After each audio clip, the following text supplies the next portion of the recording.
All right, hello everyone, and peace of Christ to all of you. Good morning for those who have a morning like me, and good evening for those who live in Far East.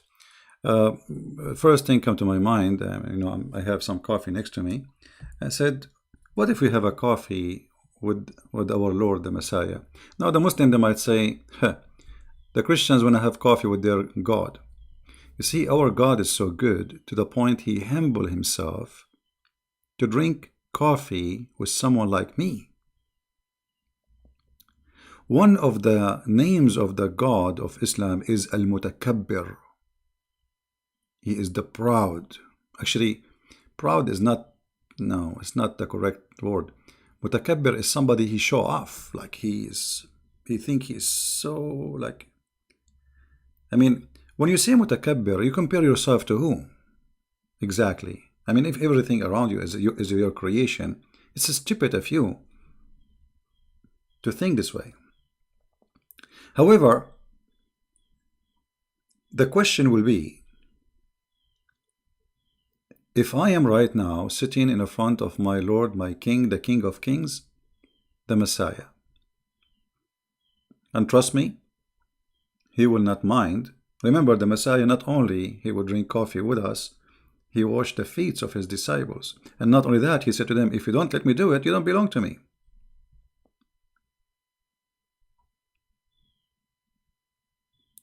So if I am sitting right now as a Christian with the Messiah, and if you are a Muslim, Muhammadan, sitting with Muhammad or Allah, aka Allah, because we know that Muhammad is using the name of Allah for his benefit.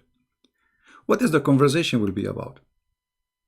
What a Christian could ask Christ, what they will talk about, and what a Muslim will ask Muhammad about. What do you think?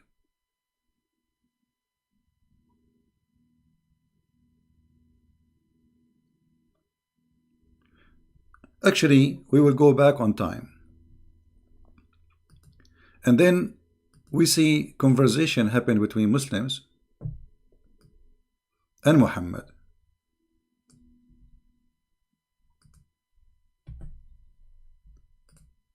How they share things together, like what Muhammad and the Muslims they do when they talk. What is the conversation?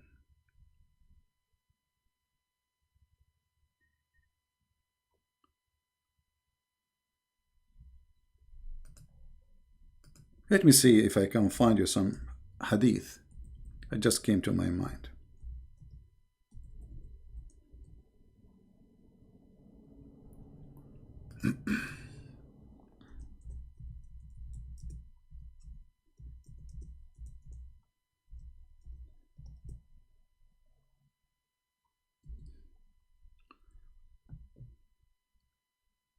Uh,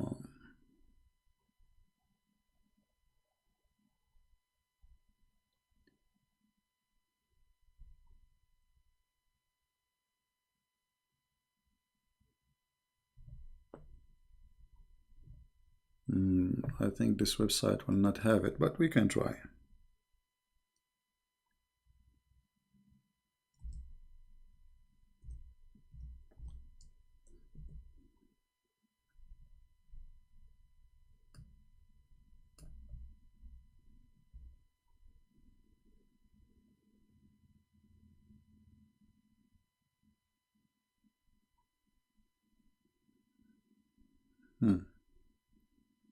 Will look like we are getting closer.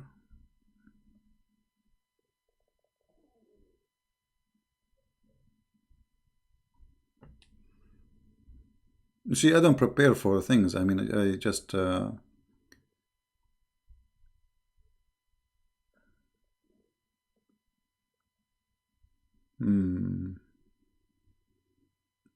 now I cannot find it. It's all right.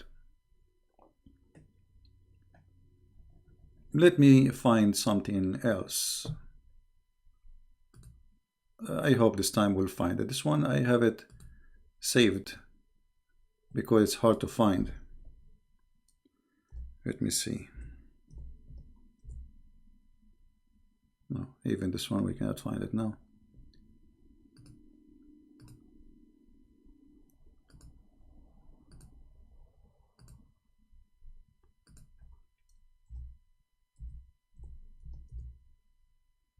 All right.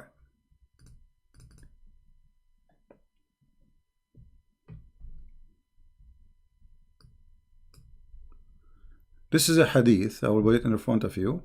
And remember, the translation is the translation of the Muhammadan. I have nothing to do with it. This is not my website. This is not my statement. This is their business.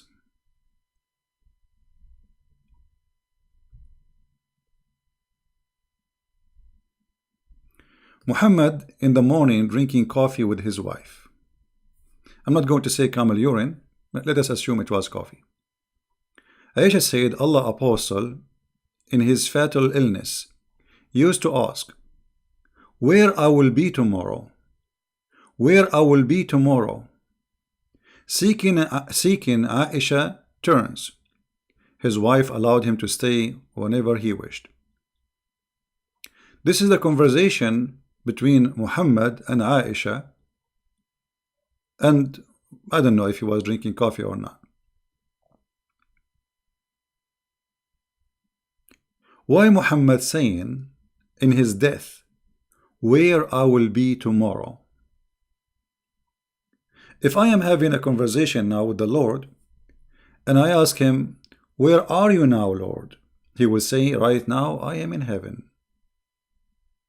Actually, every single Muhammadan agree that the Messiah, the Christ, right now as we speak, he is in the heaven. As you see, this is Sahih al-Bukhari, so they cannot play the game of weak and you know the game. See, Sahih al-Bukhari, hadith number 4450. No CP. The hadith is not Sahih CP. Aisha said, Allah Messenger, in his fatal illness, which means when he's dying, why a prophet of God who was promising heaven left and right,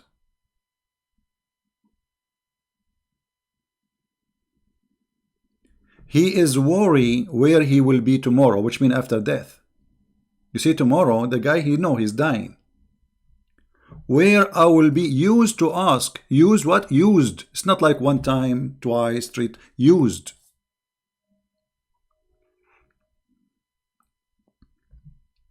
How Muhammad is a prophet of God, sure from salvation.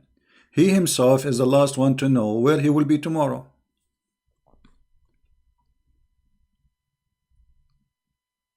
No CP. He's asking when our flight CP. This is not about prophet, he is not sure from salvation CP. The prophet is asking Aisha, did you buy the ticket for the train CP? Oh, okay. Because always they have their own, funny answers. And this is a clear proof that Muhammad is nothing but a fraud. The man now he's dying. He knew he is going to face his creator. If you believe in the creator, he knew he's a fraud, and he is so worried. Why Muhammad asking even Aisha? Didn't he ask Allah before? Didn't Allah promise the Muslims heaven? If Muhammad himself is worried about where he will be tomorrow, do we have any Muslim want to say anything?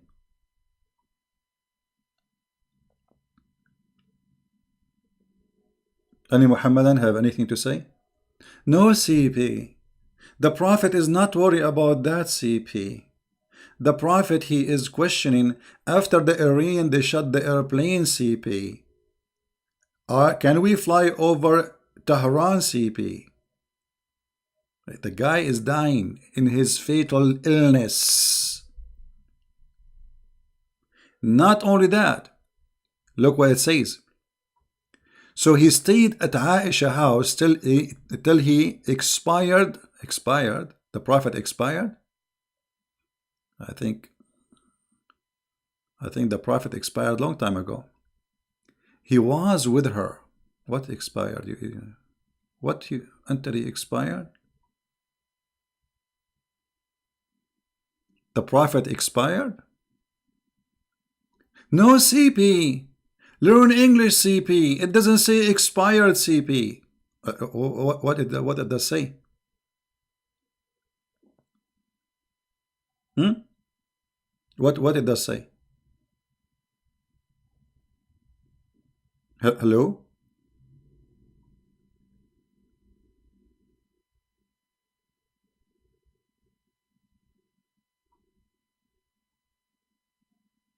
Until he expired, he died. Yeah, the battery died. So Muhammad here, he's speaking in the time of death, because they might say to you, oh, this is not about him dying. He is worried about tomorrow, where he will be in hell or in fire or in heaven. No, he was worried about his train ticket is going to be expired. Thank you, guys. I know, I know. But I wonder why did not say the word died. I mean, expired is kind of, because here in Arabic it says until he died, you know. Hmm. The prophet died on the day of my turn. They have turn, you know, in my house, and he was taken into Allah while his head was against my chest. Look how it's romantic. And his saliva mixed with my saliva. What's happening here?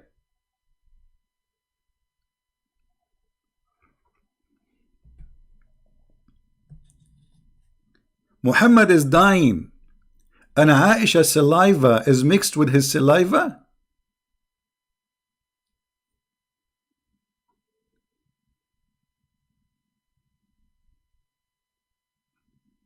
Why the prophet's saliva is coming out?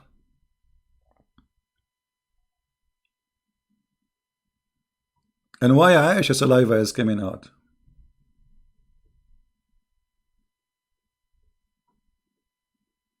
What is that? No CP. No CP. Learn English CP. It doesn't say saliva CP. It says Slovakia CP.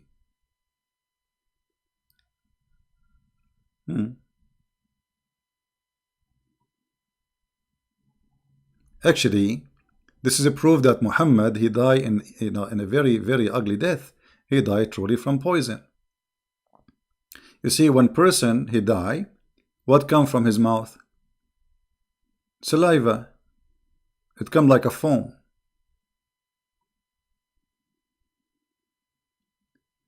The Shia, they claim that Aisha is the one who killed him, Aisha and Hafsa. And this hadith here confirming something very weird. She confirmed that the last thing he came from him, it was saliva.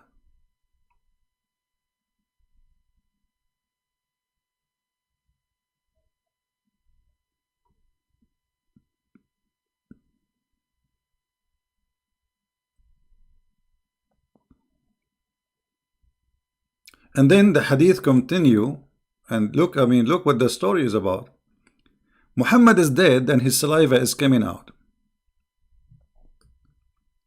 Aisha added, Abdul Rahman ibn Abi Bakr came carrying siwak. You know, siwak, the thing they beat their women with, supposedly their long root, but they use it for their teeth too. He was cleaning his teeth with. Allah Messenger look at, I mean, look how the story is mixed. The guy is dead now, and he look at, and he is asking for the siwak. I mean, why they are mixing the story here? What this is about? Have you ever heard of a book more stupid than this book? The guy, he is dead now. So what do you mean, Abu Abdul Rahman? He came and he have miswak, and then, you know, Allah Messenger look at it, and I said to him, oh Abdul Rahman, give me this miswak. So he gave it to me and cut it off and chew it at the end, and he gave it to Allah Messenger. Like, what a disgusting story. Did you notice what happened here? The guy, he chew the piece of wood in his mouth, and then he put it in the mouth of the prophet. And they say to us, Islam is a hygiene religion. But how this has happened? The guy is dead. No CP. It did not say he is dead, CP. It says he is expired, CP. So, while we are sitting with the Messiah, drinking our coffee, he will speak about himself coming with his glory and his angels, and he's going to judge every man, every human being, everybody. But Muhammad, he's asking Aisha, where I will be tomorrow? Where I will be tomorrow? Brother and sister, I will tell you a story about the Prophet Muhammad. The Prophet Muhammad before I die. It's a very, very touching story and very romantic. Please sit down. And sister, if you are listening, close your ears because there is some sexual like stuff here. When the Prophet, brother and sister, actually brother only, forget about the sister, he was dying. He asked Aisha, where I will be tomorrow? And the Prophet here is a questioning, very important question. What is tomorrow going to bring to him? He is in death. He is dying. Actually, in the hadith it says expired in English. In Arabic it says he dying. And the Prophet is wondering, I wonder how, I wonder what I will be tomorrow, and all what I can see, a bunch of genie around me. I turn my head, I did not see Allah. I see the devil jumping in the top of me. Allah. What is that? A prophet of God promising millions to go to heaven. He himself, he do not know where he will go tomorrow. Brother, you get a point, brother? The brother there had the point. And I'm going to explain the point for you. So, Dr. Zakir, what do you think the point of the Prophet saying what I will be tomorrow? Listen, friends, actually, first of all, you are stupid. And no CB, it doesn't say that. The Prophet said what I will be tomorrow because he was preparing to go to Damascus. Because supposedly the Messiah will come there and he will come down in Damascus. Okay. What do you think?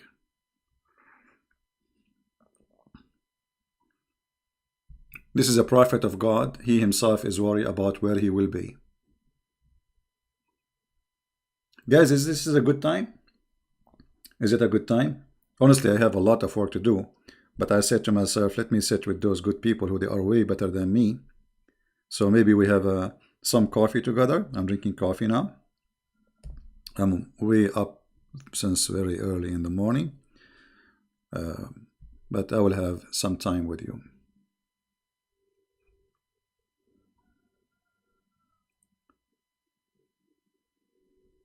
Can you debate who? Do you dare to debate Mehdi Hassan at Al-Azira? Al-Zazira? I mean, it's a Jazeera, not Zazira. My friend, I don't dare to debate any Muslims. I'm scared. I mean, come on. Where I will be tomorrow? I mean, I open my Skype and I keep saying who's a Muslim. Any Muslim wanna call me? Any Muslim? And yet, do you dare to debate? No, I don't dare. I'm scared. I'm terrified. Because I'm worried where I will be tomorrow. Where I will be tomorrow? That's a good question. Muhammad, he feel his sorrow. And he needs some action. God is coming to take his soul. And he knew that he was a spoiled, damaged soul will end in the hell in you all who follow him. Muhammad the fool, he is worried about tomorrow. What about today? Hello? What is that? What is that? The prophet, he is not sure where he will be tomorrow. Can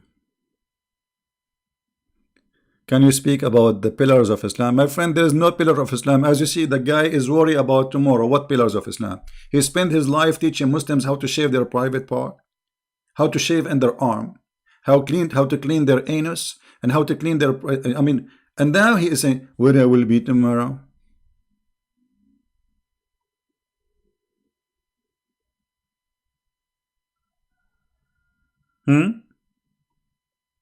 Who is a Muhammadan would like to tell us where Muhammad he think he will be tomorrow?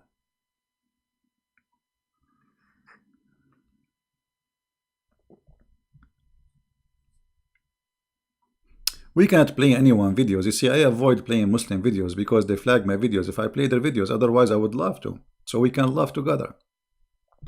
But this is what they do. You see, if they play my video, I don't flag them because this is for my benefit. More Muslims will come and listen.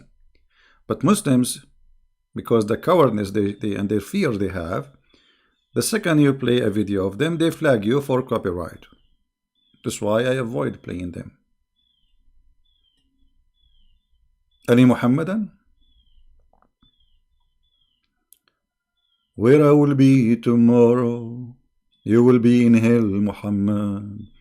Get ready for the barbecue. Hello. Hold on. Muhammad in the Quran, he said something which is interesting. Do you think Muhammad thinking and he is worried about what will happen to him? Anyone remember what Allah he said in the Quran? About people like Muhammad supposedly? Because Muhammad is worried, obviously, you know.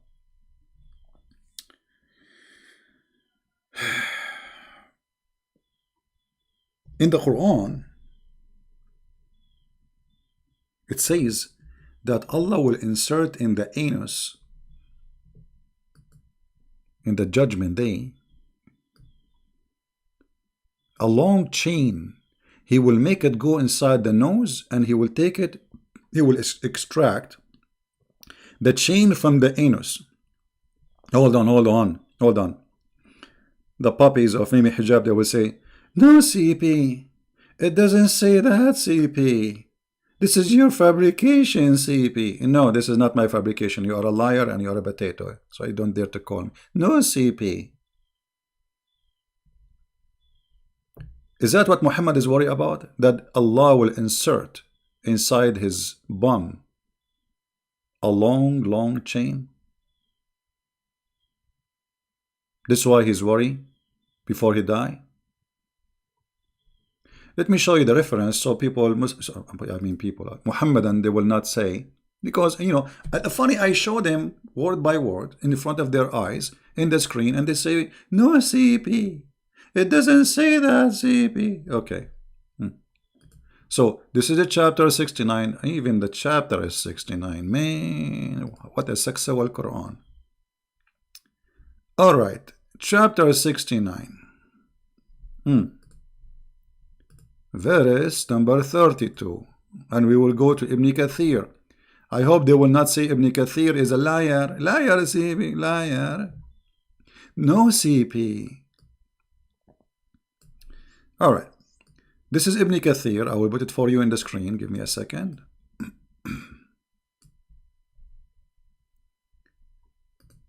All right, here we go. I hope you can see the whole thing. Let me zoom out a little bit.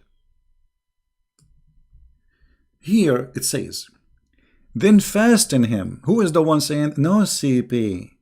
It doesn't say that, CP. Then fasten him on a chain, wherefore the length is 70 cubit. Ka'b al-Ahbar said, every ring of it will be equal to the entire amount of the iron found in this world. Oof, oof, oof, oof, oof, oof, oof, oof, oof. Don't you think this is so small, brother? So the anus of a Prophet Muhammad is so small. And now Allah, now I understand why he is worried. He will insert it in the anus. Look. And it will be, then fasten him, it will be entered into his buttocks and pull out of his mouth.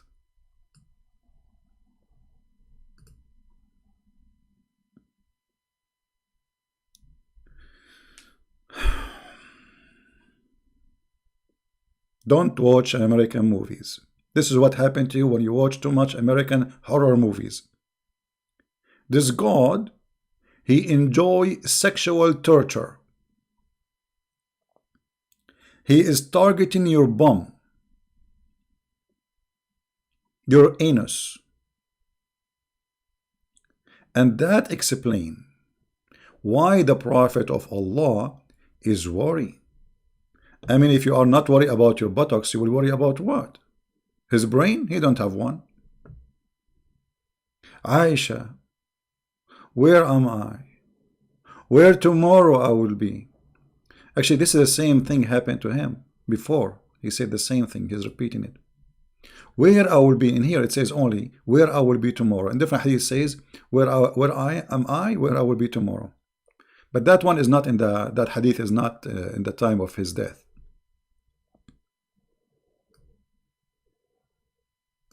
No, it doesn't matter. You know, Christian Prince is lying. You show it from their books. It doesn't show. It doesn't matter. He's lying, and the Muslim for sure they will agree. I mean, brother, yes, brother, he's lying, brother. Brother, Christian Prince is a liar, big feet liar, brother.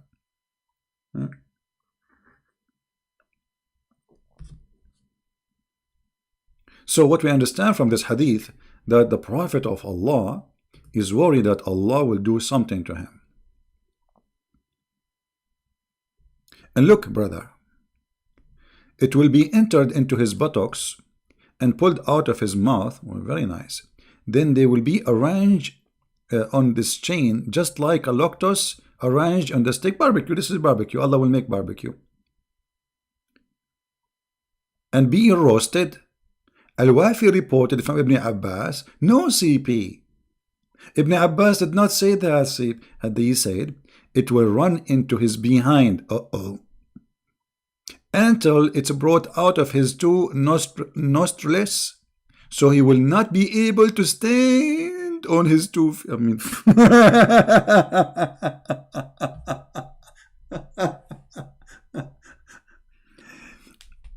a brother and sister, Islam is the religion of common sense. Everything in Islam is a true story. And Muhammad now is giving us a story that Allah is going to insert in the anus of every person who don't obey him, and he will make it come from his nostrils, brother. And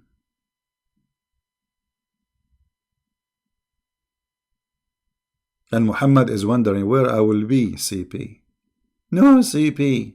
Where I will be, CP. And you know, if we go back, actually, if you see the description, I mean, this chain is so huge. It says here, there's this chain, if a drop of lead of this had pointed to the skull bone, were sent from the heaven to the earth, and the distance is 500-year travel. It would reach the earth before the night. If that's before the night. I mean, don't you think this is funny? If it's coming from Allah, and Allah is at the end of the world, it should take maybe many years. I mean, what is this? 100 of years. And then we go back to the story of the Prophet. Still, we are calling him Prophet. You know, we are showing respect. We have to respect the Prophet. You know, we have to admit, he's a prophet. At the end of the day, he have many prophecy. Actually, you know, I made a prophecy yesterday. It was raining. You know, yesterday, and I said it's going to rain, and you guys, you believe it or not, it rained. Yes, it was raining before I said the prophecy, and it continued raining, but there's an option that the rain would stop after I say it's going to rain. But no, it did not stop. So based on this, I made a prophecy. I made other one and the other day, and it came to be true, which is amazing. I said there is many women, they will have their period. How I know that? How do you know that? This is astonishing. And not only that, I made a prophecy that in Alaska, they will have snow in the winter. And guess what? They did have snow in the winter. So, the prophet, obviously, he's a prophet. To the point he do not know what he will be tomorrow. Can't you prophesy for us where you will be tomorrow?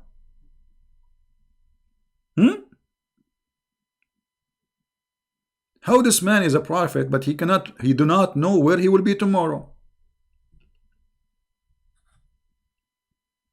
I have a solution for you. Do you think Muslims, Muhammad, he lost his mind when he's dying?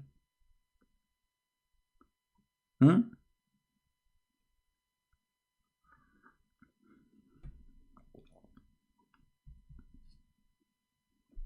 What do you think? Did he lose his mind? Actually, there's a hadith where Umar ibn al-Khattab, he said, قَدْ هَجَرَ الرَّسُولِ. Hajara, which means he lost his mind. He's stupid, crazy. Don't listen to him.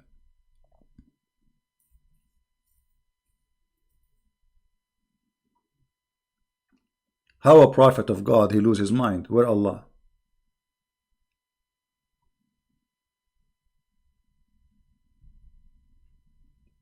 Any Muhammadan have anything to say? No CP.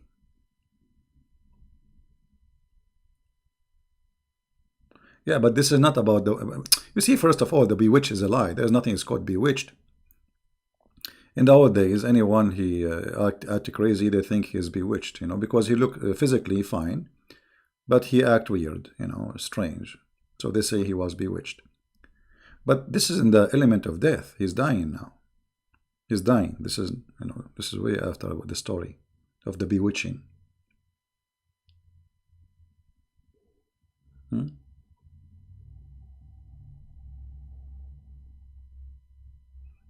What?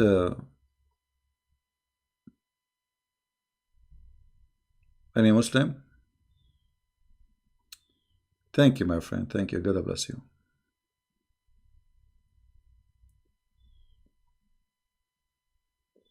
Any Muhammadan have anything to say? Guys, did you save this hadith? Because later we might look for it.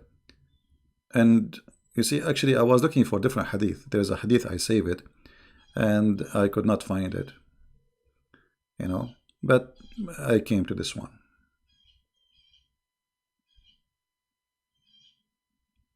Yeah, obviously he lost his mind. This guy is mentally ill. And, there's one of two options. Muslims, they have to admit. Either Muhammad, he did not lose his mind, and he is so worried about being tomorrow, where he will be tomorrow. Or he is, like either he crazy, became a crazy, or lost his mind, or he is really worried. Which one? Either one is a horrible choice. Hmm?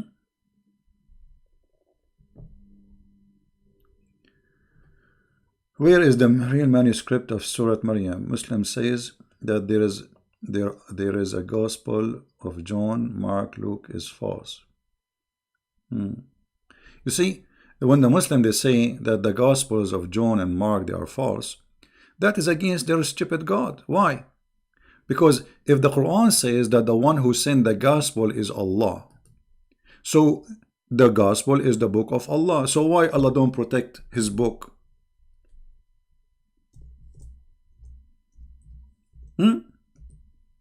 Isn't it Allah in tons of verses saying that Allah, he sent the Torah and he sent the gospel?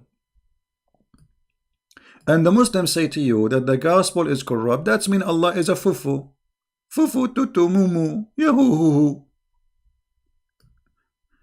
The author of the book is the one who is in charge of protecting his book. No one else, because we are a human being. We die. We cannot stay forever. We don't know what will happen tomorrow after we die. Like Muhammad, where I will be tomorrow.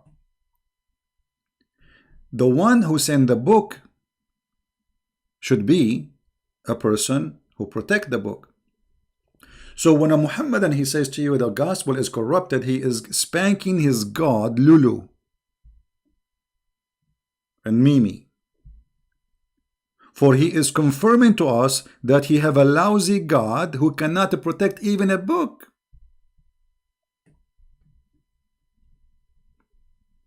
What is salvation according to Islam in the Quran? My friend, as you see, okay, as long as you are talking about salvation, don't you see Muhammad himself, he is saying, where I will be tomorrow? What salvation? What salvation? There's no salvation.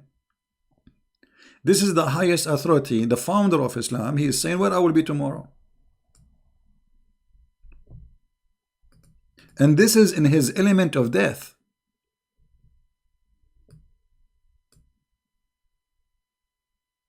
The founder of the cult of Islam, he is not sure from his own salvation. So what salvation? You see, this is not Abu Bakr or Umar or Mimi and Fifi. This is Mumu. Mumu himself.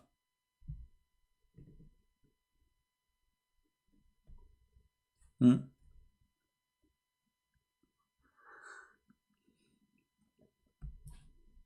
Any Muhammadan have anything to say? And when they accuse your Bible of corruption, they are accusing themselves, because according to them, the Bible is sent by Allah. And not only the Quran says that Allah, nobody can change his words.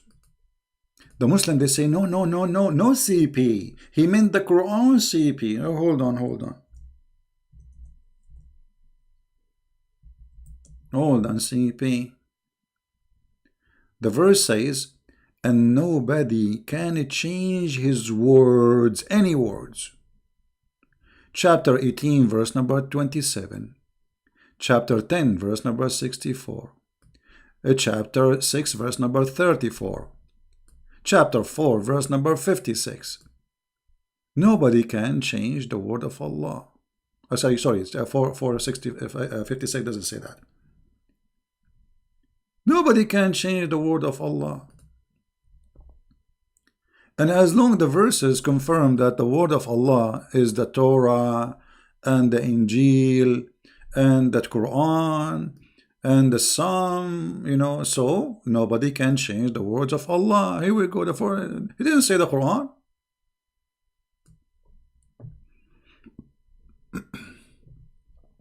Yes, it's true. This is what the Muslim Sunni do.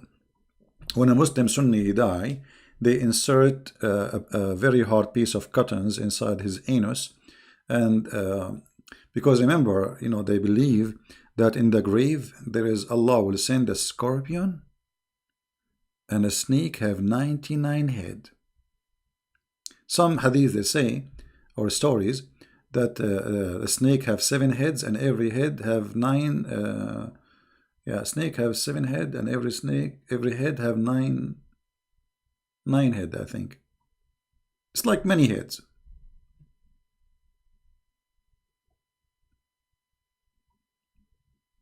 And they will do play with your, you know.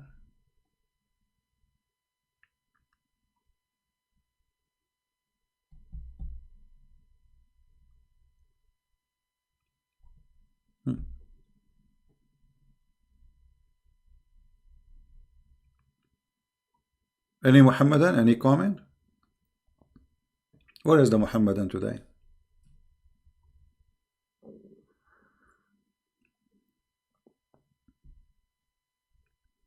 My friend, when the Muslim they say that the Quran, okay, when the Quran says none can change his words, okay, isn't it the Bible is the word of Allah according to Muslims? Yes. And we showed you tons of verses. He did not say nobody can change his Quran.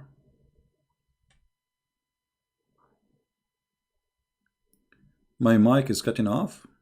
I don't think so. This is maybe from your side.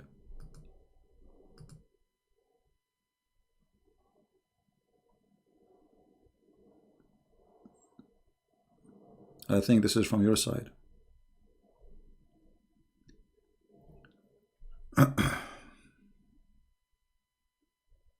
Any Muhammadan? Guys, is my microphone good? Do you hear me good? Is my microphone clear? My voice is gone? I don't know. From my side, it shows that everything is good. Let me sing. Because if I sing, usually I fix stuff, you know. Like once we were taking an airplane from Tehran, and the Iranian Revolution Guards, they wanted to shoot out our plane. So I start singing, and right away the missile avoid the target. Why? Because I was singing for Allah. And I said to him, I wonder how, I wonder why Muhammad worry when he said goodbye, where I will be. You think he's crazy? You think he's a fool? You think he knew that he is a scam? claiming to be from the Interpol. I ask Allah, what's wrong with Muhammad? Why he is not sure where he will be? And Allah never answer. Don't sing. Oh boy. Actually, I notice when I sing, I lose the numbers of people, watching. Crazy stuff, brother.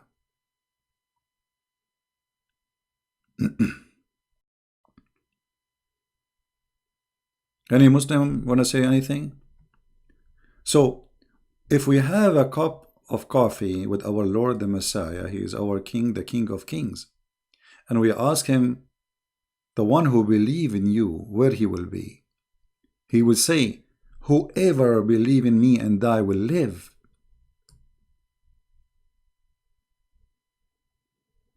I am the life. I am the truth.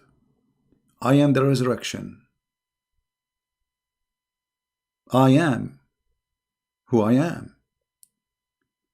If we ask Muhammad, Muhammad, you are dying now, where you will be? Muhammad will answer, and as you see, this is in front of you. I'm not making things up. Muhammad will say back to me, I don't know where I will be. I don't know. Please tell me where I will be. I don't know. And then I will call Jibreel. I will ask Jibreel, do you have any idea where Muhammad will be tomorrow? Jibreel will answer, I don't know where the prophet he will be. I don't know. Okay, let us ask Allah. We ask Allah, do you know where Muhammad will be? Muhammad, Allah will not answer because he does not exist.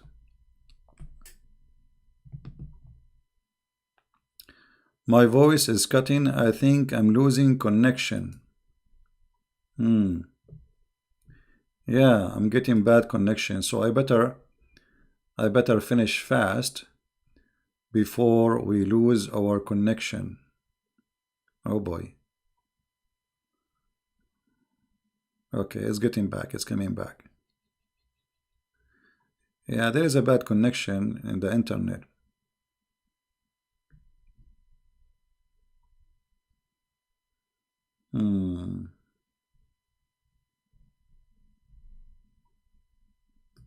We lost connection.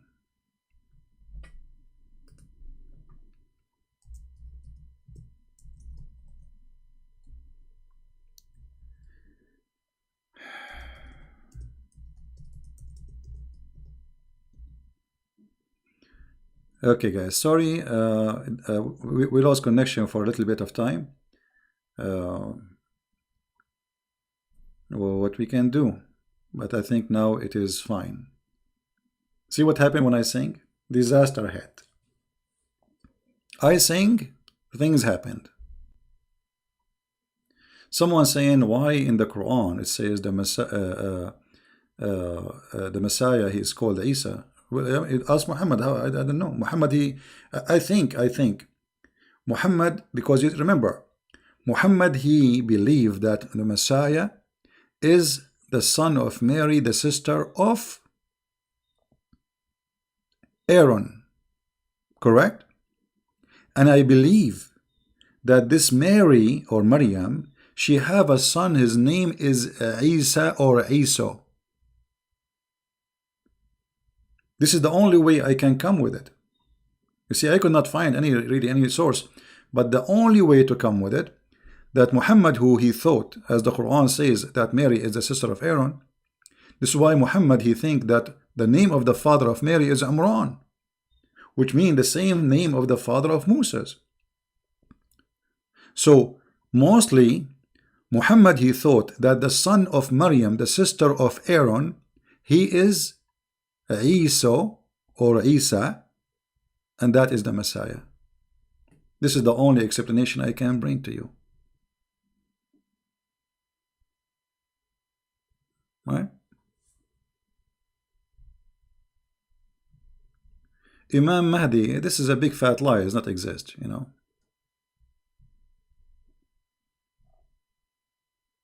There's no such a thing. It's called Al-Imam al-Mahdi. And even the Muslims, everyone here, have tons of stories about Al-Mahdi. As an example, the Mahdi, the Mahdi is just another copy of the Christ. So look what they say, that Al-Mahdi, the Mahdi, some they say that his mother, her name is Nargis. Some they say his mother, his name is Maryam. And he is not born from the private part of his mother. She gave birth to him from her thigh, which is normal to happen in the Middle East. I know many friends, their mother, she gave to them a birth from her nose.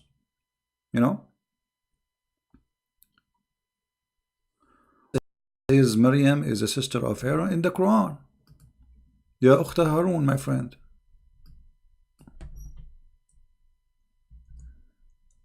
Ukhta Harun.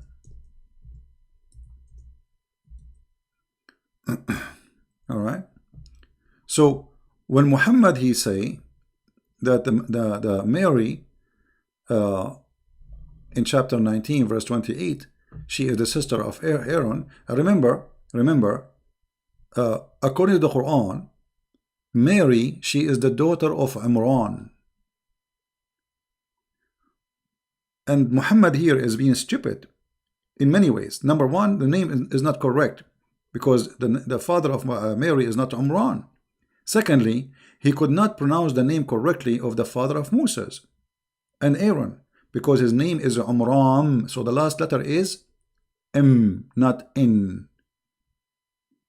So the foolish Muhammad, he thought that Mary, she is the daughter of Imran, and Imran is the same father of Moses and Aaron. And by the way, if you go in the Old Testament, it confirms that Moses and Aaron, they have a sister, her name is Maryam. Correct? Moses and Aaron, they have a sister, her name is Maryam, and this is exactly the name which is mentioned in the Quran as Maryam.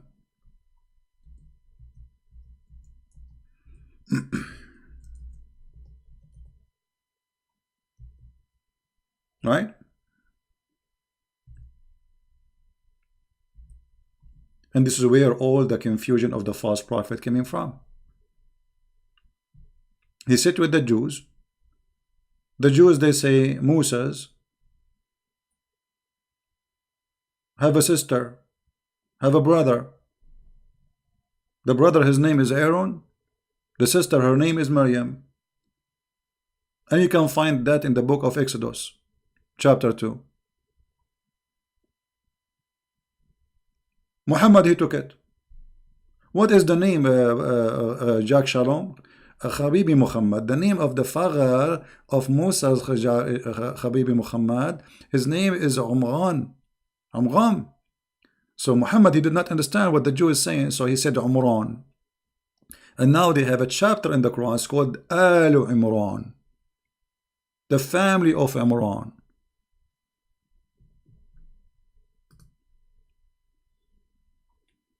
Habibi Muhammad, the expert Muhammad.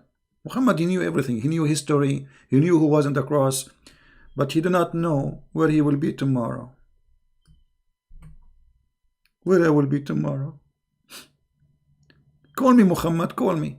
I will tell you where. Anyway, guys, I have things to do. And before I lose my internet again, it's a weekend time, and weekend a lot of people use the internet. So before I start losing my internet, I want to say thank you very much for being here. Don't forget to download the video and share it with everybody. And if one of you can make some graphic, what about you copy this hadith? Prophet of Allah said, where I will be tomorrow, and like I choose an image fit with the story. Like, is Muhammad saved? Look what Muhammad said in his element of death.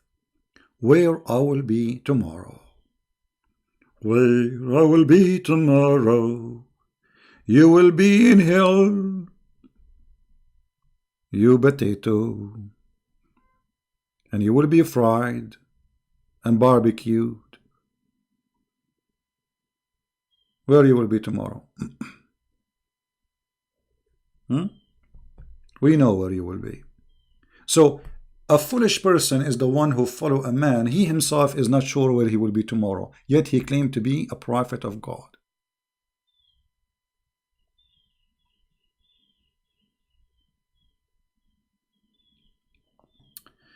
It is strange that the family of Maryam realized that Maryam commit adultery after she gave birth. No, the Quran doesn't say that. It doesn't say that the family of Maryam, the Jews, they came to her. But this is stupid. Why? Because you see, the Quran is a stupid book. The Bible make it clear. Mary, she was engaged to Joseph, and legally that make her his wife. Engagement to Jews is a marriage, but you did not go yet. She did not go to your house, but you can have her. She is legally yours. It's just to prepare, like, for things to get ready for the wedding, etc. But already legally, the religious marriage happened. But there is no sexual relationship. This is why the Jews, they could not question Mary. But the stupid Muhammad, he have no idea what he's talking about. Someone want to call? Is he a Muslim? Is he a Muslim, the one who want to call?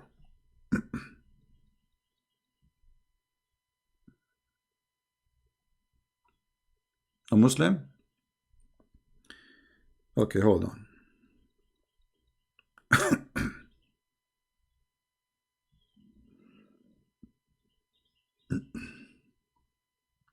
Someone calling himself not a Christian prince. Supposedly this is a Muslim guy. Okay, let us see.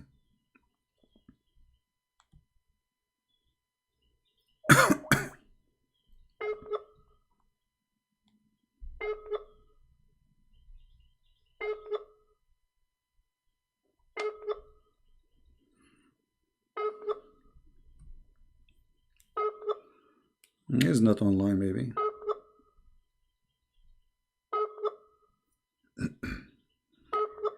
And look, look how much I'm giving them paranoia.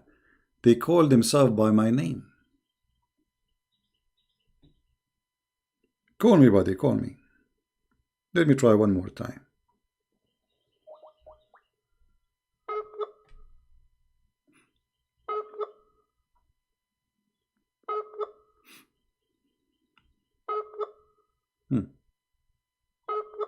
He is the same as Allah, never answer.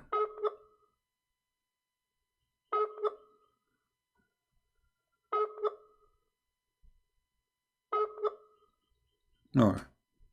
Well, I will give you 3 minutes before we finish to call me. If not,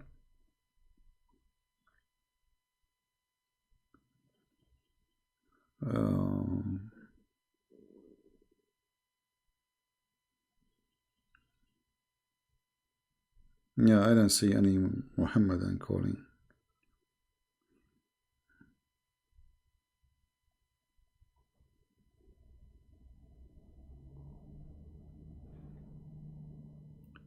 Any Muhammadan?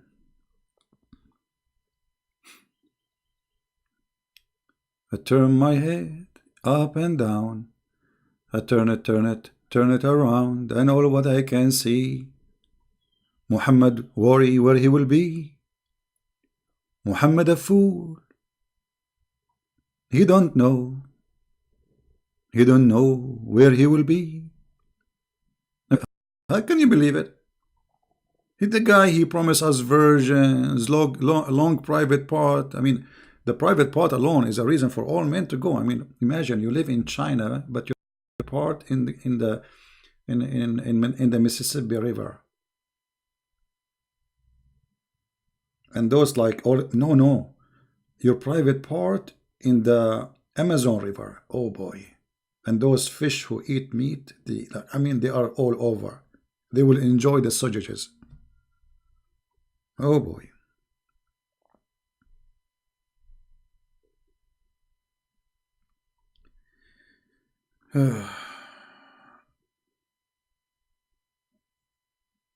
He want to challenge me. He want to bring your Christian prince.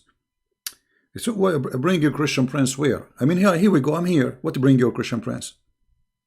Bring your Christian prince. I'm here. You see, when Abdul, he says to you, bring your Christian prince. Tell him his life on air. Call him. What to bring him? All right. What the potato? Potato, potato, potato, potato, potato, potato, tomato, tomato, tomato, ta la la la la la la. What a crazy people. Bring your Christian Prince, brother. I trained you. I trained Christian Prince. You are invisible in Skype? No, I am not, my friend. How people they are texting me and calling me then? If I am invisible.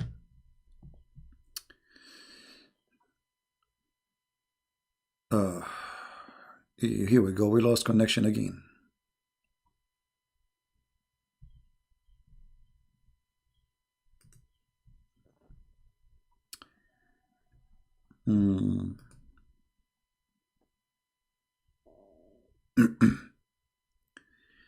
All right, we are losing connection suddenly.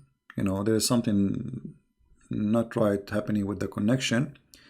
I apologize for that. Let me finish before we lose the connection totally. Look like the connection is getting bad. It's a weekend, and you know, look like we are going to lose connection. It's happening again. Yeah, it's happening always. You know, because here it's like you have a line, but I think what this company do, they share the line with others. Is it possible that the Jews gave Muhammad a false stories, and then Muhammad? Yeah, exactly. The same as the story of Alexander the Great, etc. Yeah. All right, guys. I think I will finish for today before we lose connection. I think we lost connection again.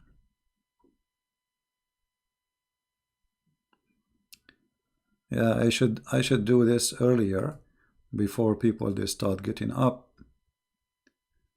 All right. Please don't go. Don't go. Don't go.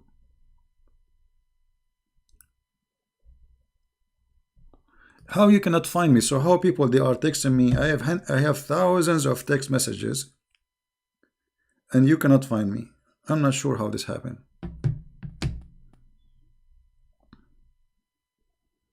I'm not sure. Anyway, guys, I want to say thank you very much for being here with me. I have some work to do, and ask every Muslim. How many of you save this hadith before we finish? How many of you save it? Because this is a very important hadith. When a Muslim he speak to you about heaven and Islam is the only true religion, well, the question will be very simple. A prophet of God himself, he do not know where he will be. That is telling me the whole story. He do not know where he will be. This is about his death time. And he died in the same day. He was repeating the same thing. So how this person can be a person who bring you salvation?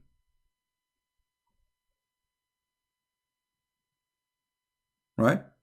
Okay, guys, I will check my Skype later to see if what you are saying is true about being invisible. I will check that. Thank you, everybody, for being here. I want to say goodbye before I lose my internet again. Christ is Lord. I will try to come back at night, by the way. So get ready, subscribe if you like what we do here. Download my videos, share them. They are for free. I don't make videos for me. I'm sick of this cult. I have too much garbage, you know, all over. I'm sick of it. Honestly, I wish one day I will wake up. I will not talk about it again. But somebody have to clean the garbage, and I cannot find somebody to replace me yet. But the day I find somebody can do better job than Christian Prince, I will go.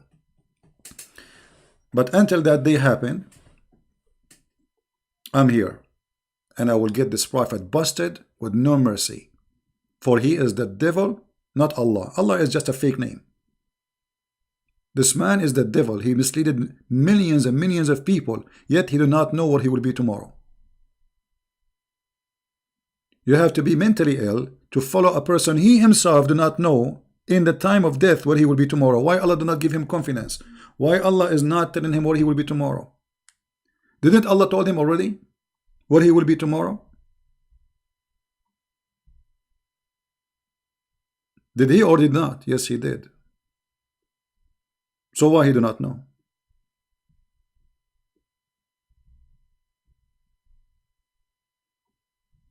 So join us later at night. We'll be here like maybe the same as last night if you like it, and I hope, or maybe a little bit earlier. And just to check the page, my Skype, I mean my YouTube, and you will find out when I will be again. Thank you guys for being here. May the Lord bless you. And with the Messiah we live. With Muhammad we will not know where we will be tomorrow. Hold on, we have a Muslim. Hold on. Oh, we have a Muslim. We have a Muslim. You believe it? Where is? Huh. Okay, hold on. We have a Muslim. It's hard to believe, but it's true.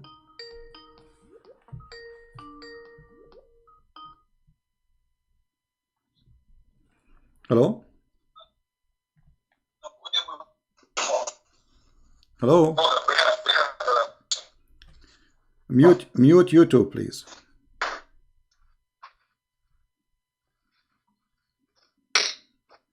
Hello?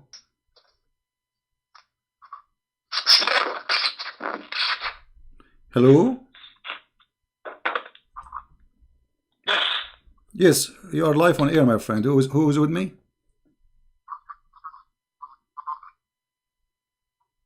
Mute. It is your daddy, ultimate proof. You cannot keep running. How are you, ultimate proof? How are you? We keep running from you. You are scary. So, ultimate proof, what do you think about your prophet saying where I will be tomorrow? You said what? Your prophet saying, and I'm showing the story in the screen.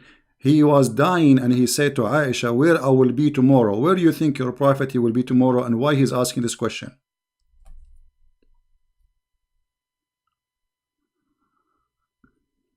First of all,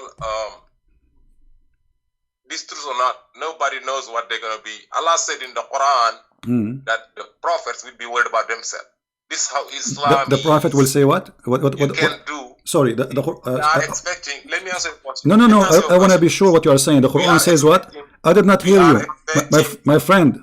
We're not speaking at the same time. Please don't. You see. This is what you do. I did not get you. I did not get you. You said the Quran said what? Repeat again. The Quran said what about the prophets? The Quran said that Allah said in the Quran that He have forgiven every sin of the prophet, past and coming. Which verse is that? But at the same time, no. Which verse? Which verse is that? No, don't tell me same time. Hold on. Which verse is that? Let me answer your question. Which verse is that? And hold on. No. You see, you are saying in the Quran which. So do you know or you do not know which verse is saying Allah He forgive every sin for the prophet? Oh, you don't know the verse? I tell you, no problem. Tell me. Okay, I'm waiting. Oh, that's it. Yeah. That's all. Yeah. No problem, brother. I tell you every verse. Okay, I'm waiting. Are you searching Google? Yeah, I tell you, 1 second. You want a precise verse? You know the verse exists. You asking some dumb questions. Are you searching? I will answer you. Okay, give me the verse. That's right now. Which one? Brother, give me 10 seconds. 10 seconds? Yep. No problem, brother.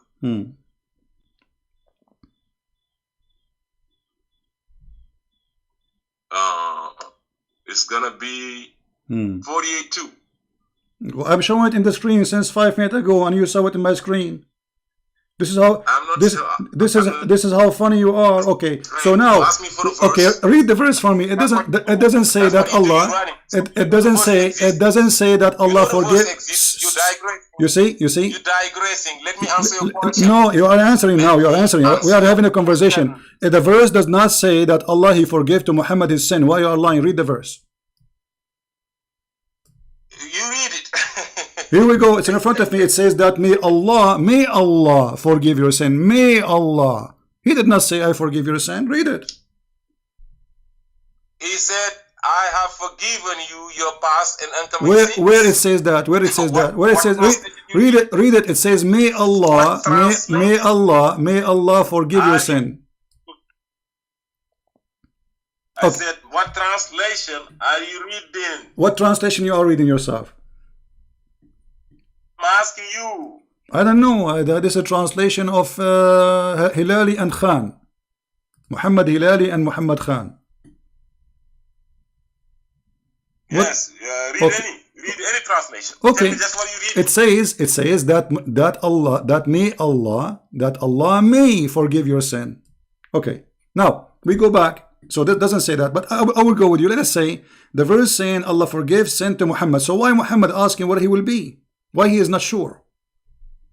Because another verse says, this is what belief is about. And no need to be in this world and be for certain of where you going, because you don't know what you did. Which verse is that? People don't know. Which is verse? Which verse? Answer your question. I did 10 seconds. You're gonna start cutting me off. That's why Muhammad Hijab be tearing your ass up, because you don't have respect to people. You see? And then you be complaining. No, I don't respect liars like you. First of all, when you say a verse, when you say shut up, you coward.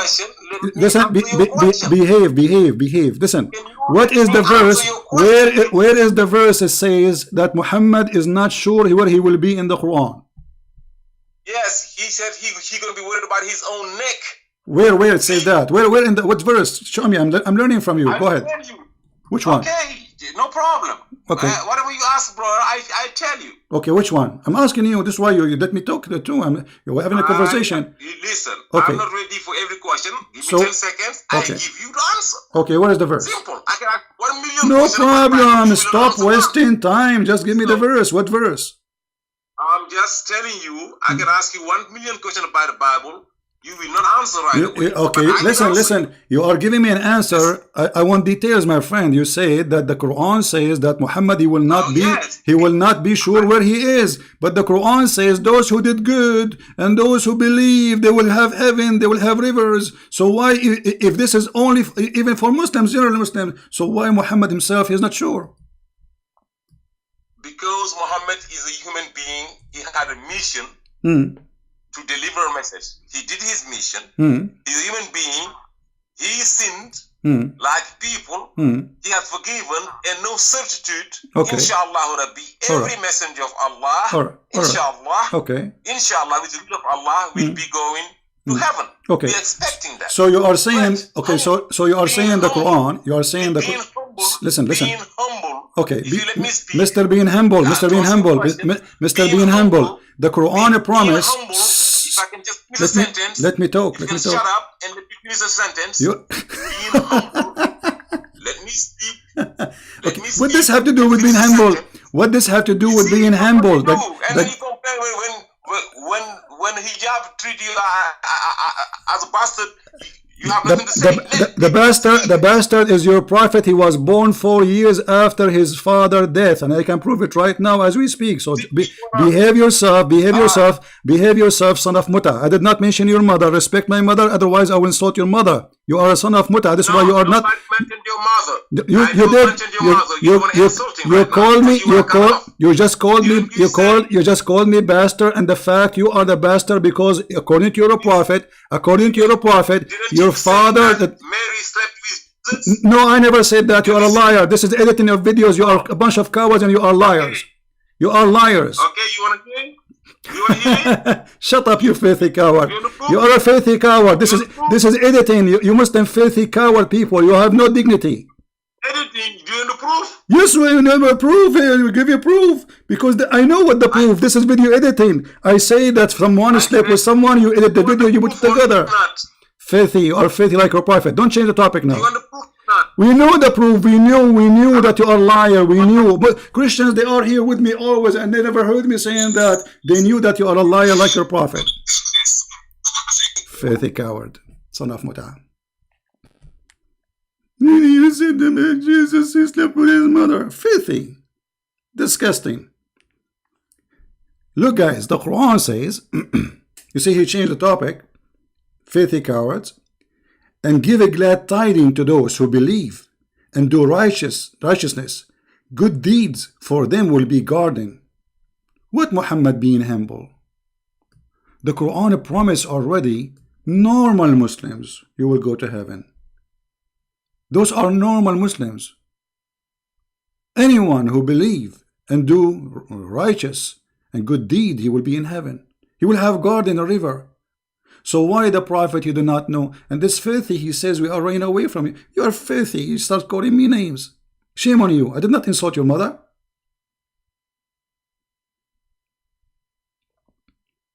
Very filthy people, they do editing to my videos. Everybody knows who I stand for. We fight 24 hours to get you busted just because you say Jesus is not a prophet. So how Christian Prince will say what you said, you filthy coward? I can show you right now that according to your Quran, Jibreel, he made Mary horny.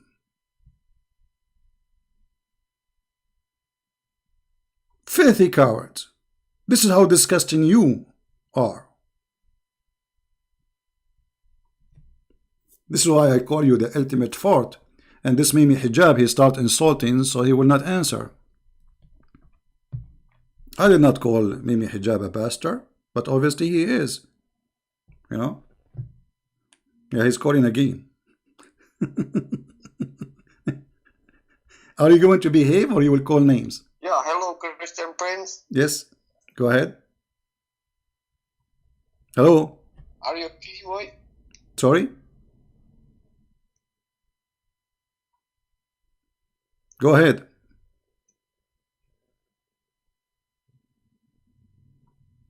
Hello?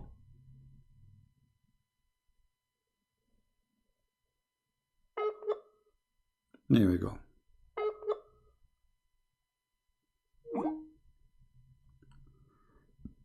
Coward, they do editing to my videos. Did you say that? Filthy. Disgusting. They could not debate me. They try to frame me. They say, Christian Prince, he said that about Jesus. You filthy disgusting. You filthy cowards. Shame on you. Shame on you, filthy people. You would have no dignity to fabricate audio.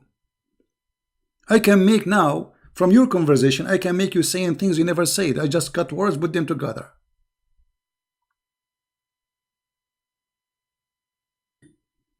The boy is your prophet, because if he's not, at the age of 56, he will not be thinking about a girl she is 6 years old. Ultimate fart. And as you see, the Quran did not say Allah he forgive the sin of Muhammad. It says may Allah forgive your sin. It's a wish, and this is a proof that the Quran is a false book, because if Allah is talking, why he say may Allah forgive your sin? Allah saying to who may Allah forgive your sin? To himself? Allah is wishing Allah to forgive sin?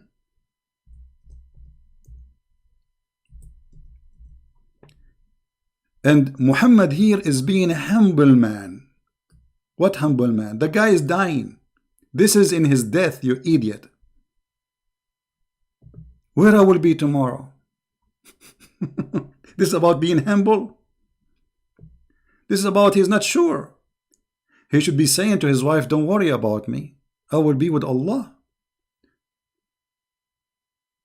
What he was saying is the opposite. Cowards.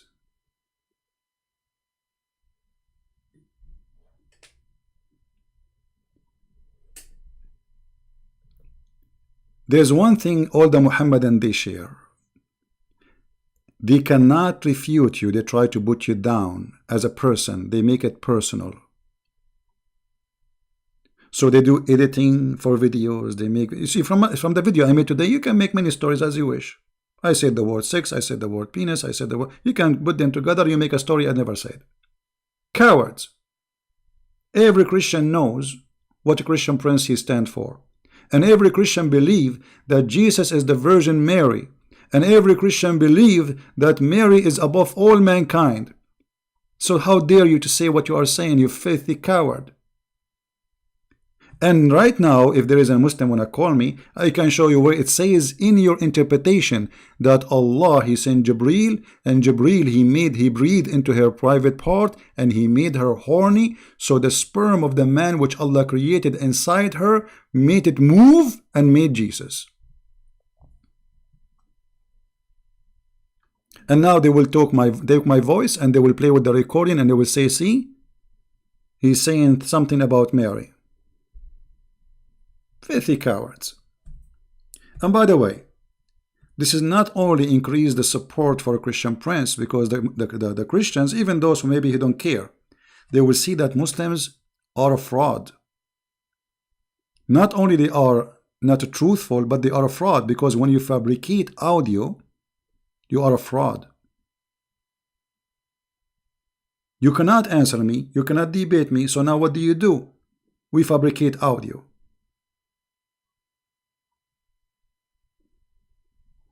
Cowards. Now, if there is any Muslim want to tell us why Muhammad, you see I was going to go, but look like our internet is fine now. Any Muslim want to tell us why Muhammad is worried in his death where he will be? And look at the stupid answer. He is humble. What? What humble? What does it have to do with being humble? So if you say I will be in heaven, you are not humble? If a person, he read the Quran and the Quran says those who do righteousness and those who believe and those who follow the Prophet, etc., they will go to heaven. If you say based on this I will go to heaven, that make you not humble?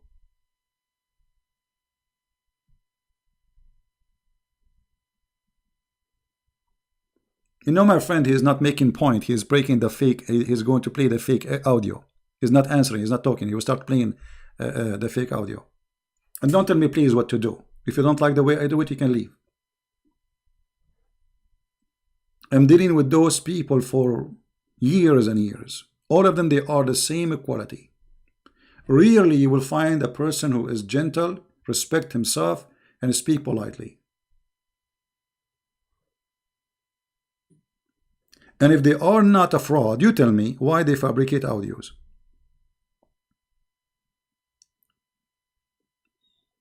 If they are following the good God, why somebody following the good God will say such a thing? Right?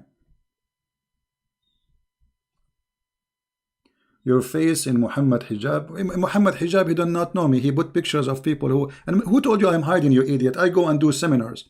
It is you, Muhammadan, is hiding. And you know what your Allah is? You see, Muhammad hijab, his last name is burqa. And in the Middle East, they will not call you last name burqa unless you are a coward. And by the way, even Allah himself, according to Islam, he wear hijab. If you are asking me why I don't show myself, you just say that they have a picture of me, so why I'm hiding myself? You stupid idiot. Post pictures of people. Look what the Quran said. Allah, he never speak unless he is from behind the hijab. So why you don't say Allah is coward? Here we go. It's not given to any human being. Allah should speak to him unless it be an inspiration or from behind a veil. Do you see it? Do you see it? Is your God Allah is a coward?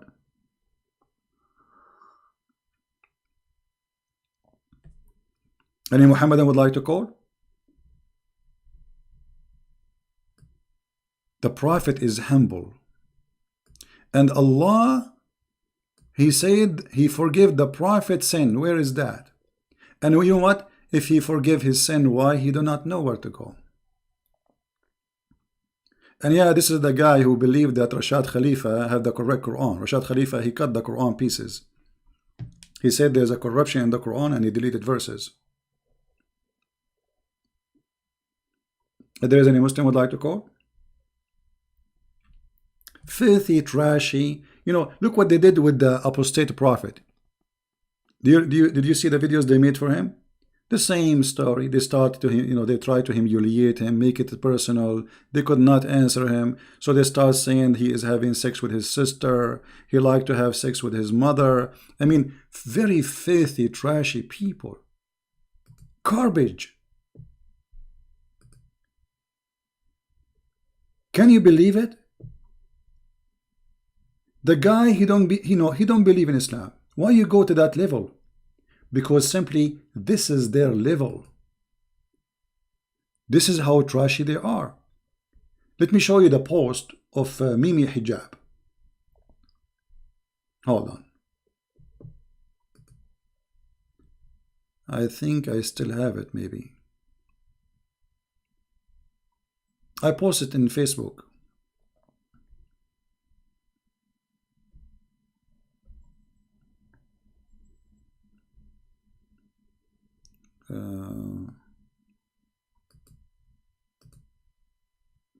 Maybe this one.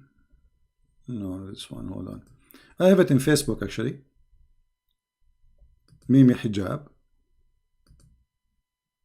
speaking awful words about the apostate prophet, claiming that he is right now as we speak, maybe he's luring his sister.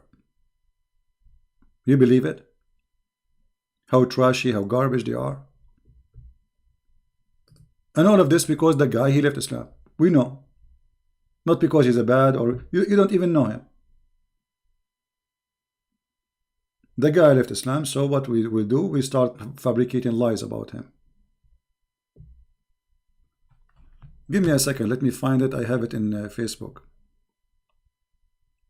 Just to show you how trashy they can go, how low. They are the same as their prophet, the same as their God. Nothing different. From their fruits you shall know them.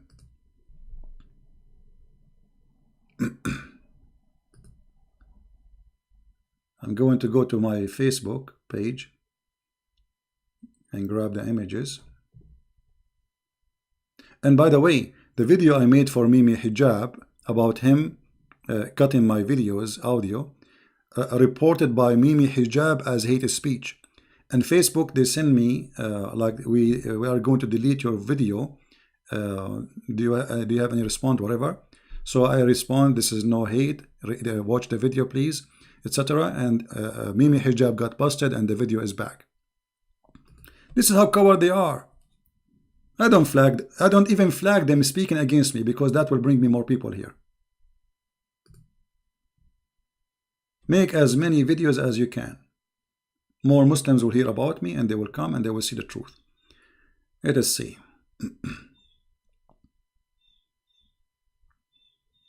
Skype is very slow. I mean Facebook. The page is taking forever to load. Yeah, and anyway, if a person he don't believe in Islam and he left Islam, why you are going to speak about his mother, about his sister? I mean, what kind of a human being you are? And supposedly they are trying to teach us about ethic. Here we go. I found it. I found the first one. There's two of them. Let's see.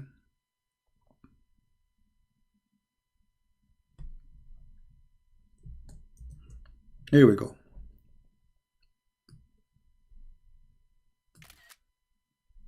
Let me put it in the screen.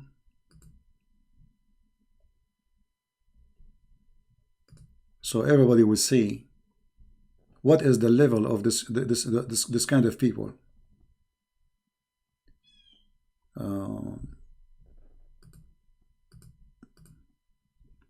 All right, there we go. We found the first one. This is why actually they don't even deserve I talk to them, but I agreed to speak to them just to get them busted, and we did. The coward, he did not let me talk. This guy, I'm just having a conversation with him. I did not mute him. Look at this filthy Mimi Hijab, and you tell me what kind of a human being he is. Muhammad Hijab. Why would this incest endorsing Islamophobe who may be attempting to sexual lure his sister as we speak. Can you believe it? And I assure you, this guy will not speak in such a language unless he himself is doing that to his sister.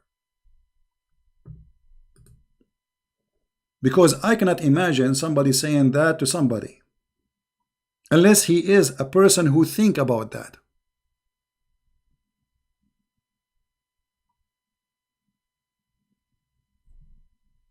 And the coward, by the way, he deleted this tweet, but it was too late. People copy it and post it around. But this is telling you the level and the standard of those people. They are street boys. Trashy, garbage in, garbage out.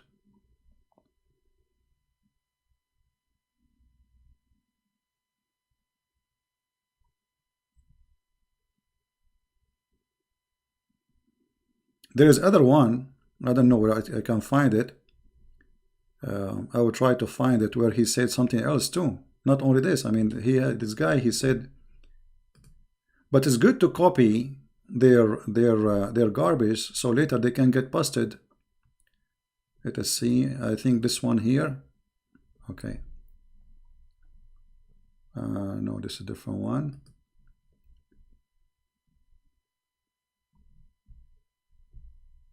Anyway,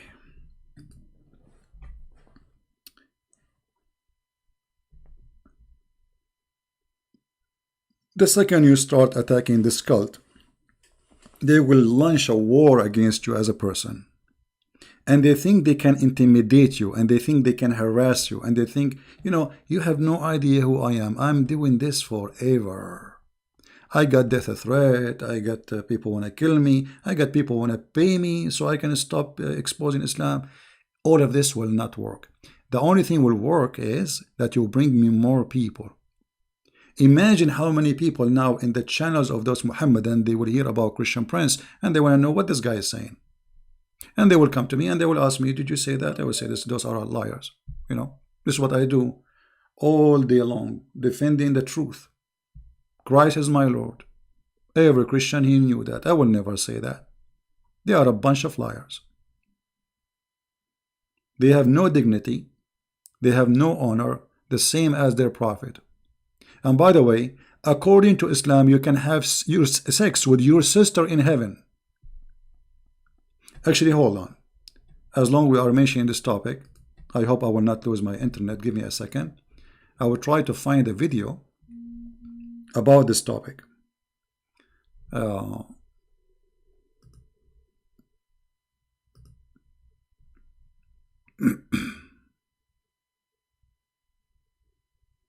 Let us see.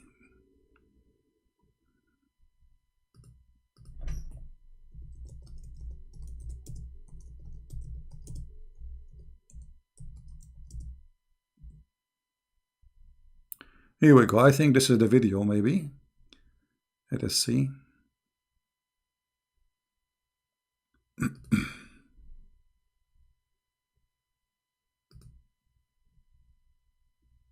No, not this one. Maybe, hold on. Let's see. Maybe like we need to hear a little bit so we can see. I will try to find where exactly those Muhammadan they called.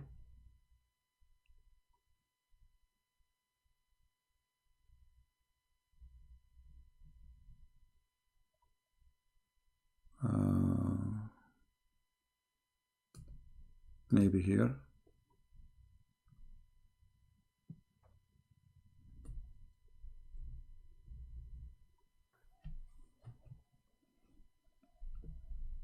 For some reason, this video have no sound. I wish Muhammad at that time he have a camera so we can watch him live. I will be the... No, not this one. Hold on.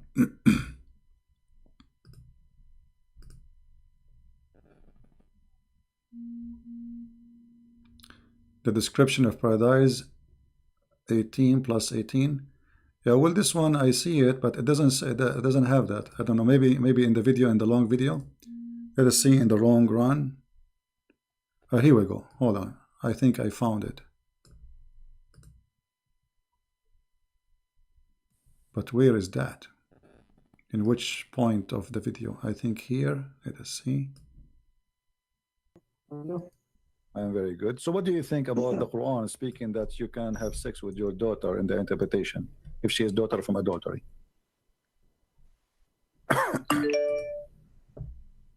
Where's the hadith?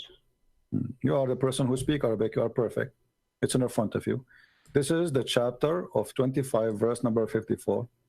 And this is Tafsir al-Qurtubi, as you see in the screen. Jami'u al-Ahkam al-Quran al-Qurtubi. And read with me. Here we go. Read it. Now this guy is a Moroccan. He speaks Arabic. And he's calling to defend Islam. And those liars, they say, CP is lying, CP. Is lying. Islam is the religion teaching that you can have sex with your daughter if she's a daughter from adultery, not from marriage. You speak Arabic, you are Moroccan. You are Moroccan. Okay.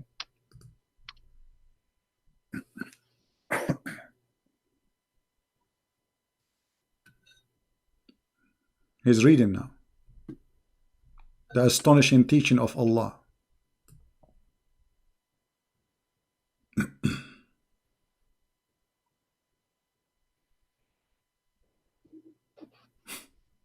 What he will say? You have nothing to say.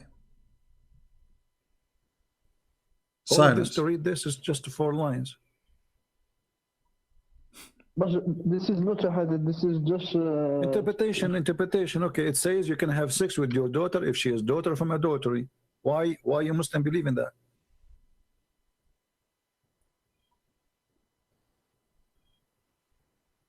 Mute. You have nothing to say. Cowards. Look. Read it, brother. Read in Arabic. Read. Let us hear your Arabic reading. I like. Now, if you go to Mimi Hijab, he will say, liar. It doesn't say that. It doesn't say that. I like Moroccan when they read Arabic. Go ahead. Praise be to Allah. We have an amazing book teaching us that if I have a daughter, she is not the daughter of my wife, but she is my daughter, I can have sex with her too. That's amazing, brother. This is his interpretation. It's true, but this is the interpretation. This is your scholar Al-Qurtubi, and this is not me. This is not a Christian scholar. Why Al-Qurtubi saying that, my friend? Why Al-Qurtubi saying that? Why Al-Qurtubi saying that? He mistaken. Okay. He is not a prophet. He can do any mistake. He's not a prophet. Yes. But the Quran says, okay, let me ask you, according to the scholars of Islam, is your daughter from adultery is considered as your daughter? I don't know about this. Don't tell me you do not know. Suddenly he do not know. The guy is calling me liar. The guy he is calling me to refute me. The guy he know his religion. Suddenly he do not know. We have a Muslim here. He's a Muslim. He claimed to be a Muslim. I will continue playing the video after we see this caller here.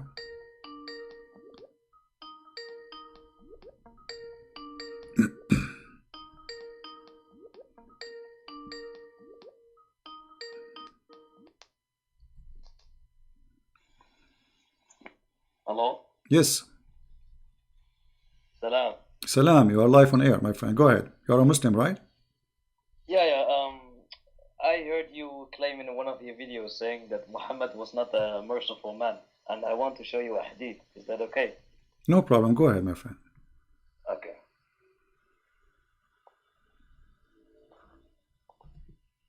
I will send you the hadith. No, just read it for me. I know all the hadith. Anas said 80 Meccans came from the mountain of Al-Tanim against the Prophet ﷺ and his companions at the time of the dawn prayer to kill them. And the apostle of Allah took them captive without fighting them and set them free. Wow, that's amazing. Okay. So what is your response? Okay, I will answer you. So which book you are reading from, my friend? Sahih Muslim and Sunan Abi Dawud. Okay, so you agree with those books, right? You approve them. Yeah, but we're talking about this topic right now. I know, but you are proving those books. So you will not say I don't believe in those books. Okay. Habibi, we're talking about this topic. You're talking about what? We're talking about this topic right now. Yes, we are talking about the same topic. Here we go. I have a hadith in front of me. It says that your prophet, he killed all the children who they have little hair around their pubic area. He slaughtered all the men and even the children if they have little hair around their private part. And the hadith is in the front of you. And the guy who is reporting this saying, and this is why I was not killed. Little children. Wait, let me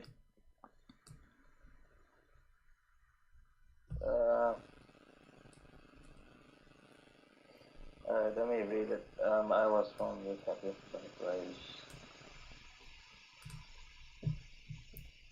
Where does it say the Prophet did it?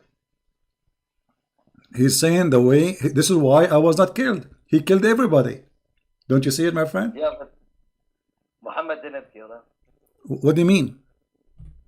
It doesn't say Muhammad killed them. Okay, so who is the one who was killing them? Oh wait, this is talking about Bani Qurayza. Yeah, Bani Qurayza, so they are a human, right? Bani Qurayza are a human. They are not monkeys. Are they human? Yeah, but they broke the peace treaty. No problem. So why you are killing their kids? But Muhammad did not command this. Some other guy did, and Muhammad said to him, "You have ordered like the commandment like Allah would do." And what the commandment of Allah to do? It says in the front of you that the Muslims, they slaughter everybody from those kids if they have little hair around their pubic. In Middle Eastern, okay, they have hair since very early age. Okay, and do you have a problem with that? You are calling me to show me that the Prophet is merciful. Where is the mercy to kill those children? What they did to him, Muhammad? Okay, so I'm asking you, is there a problem with killing women and children? No, I'm answering you. You said to me that the Prophet, he released. I'm answering you. Your Prophet, he released the captive. Let me ask you, did Muhammad release the captives who they are children, or he killed them? My friend, I'm asking you about that hadith. You are the one who called me. Don't change the topic. You are the one who called me. You wanted to show me that your Prophet is merciful, right? No, but I'm asking you about that hadith. Do you have a response to it? That's all I'm asking. The response is very simple. What you said is not true. Because you are saying he's merciful. That's not true. Because the merciful will not do that. Let me ask you then. Did Muhammad, he rape a woman before even she arrived to her house, to his house? In the way he just killed her parents. He killed her father. He killed her husband. And he raped her, and her name is Safiya. Yes or no?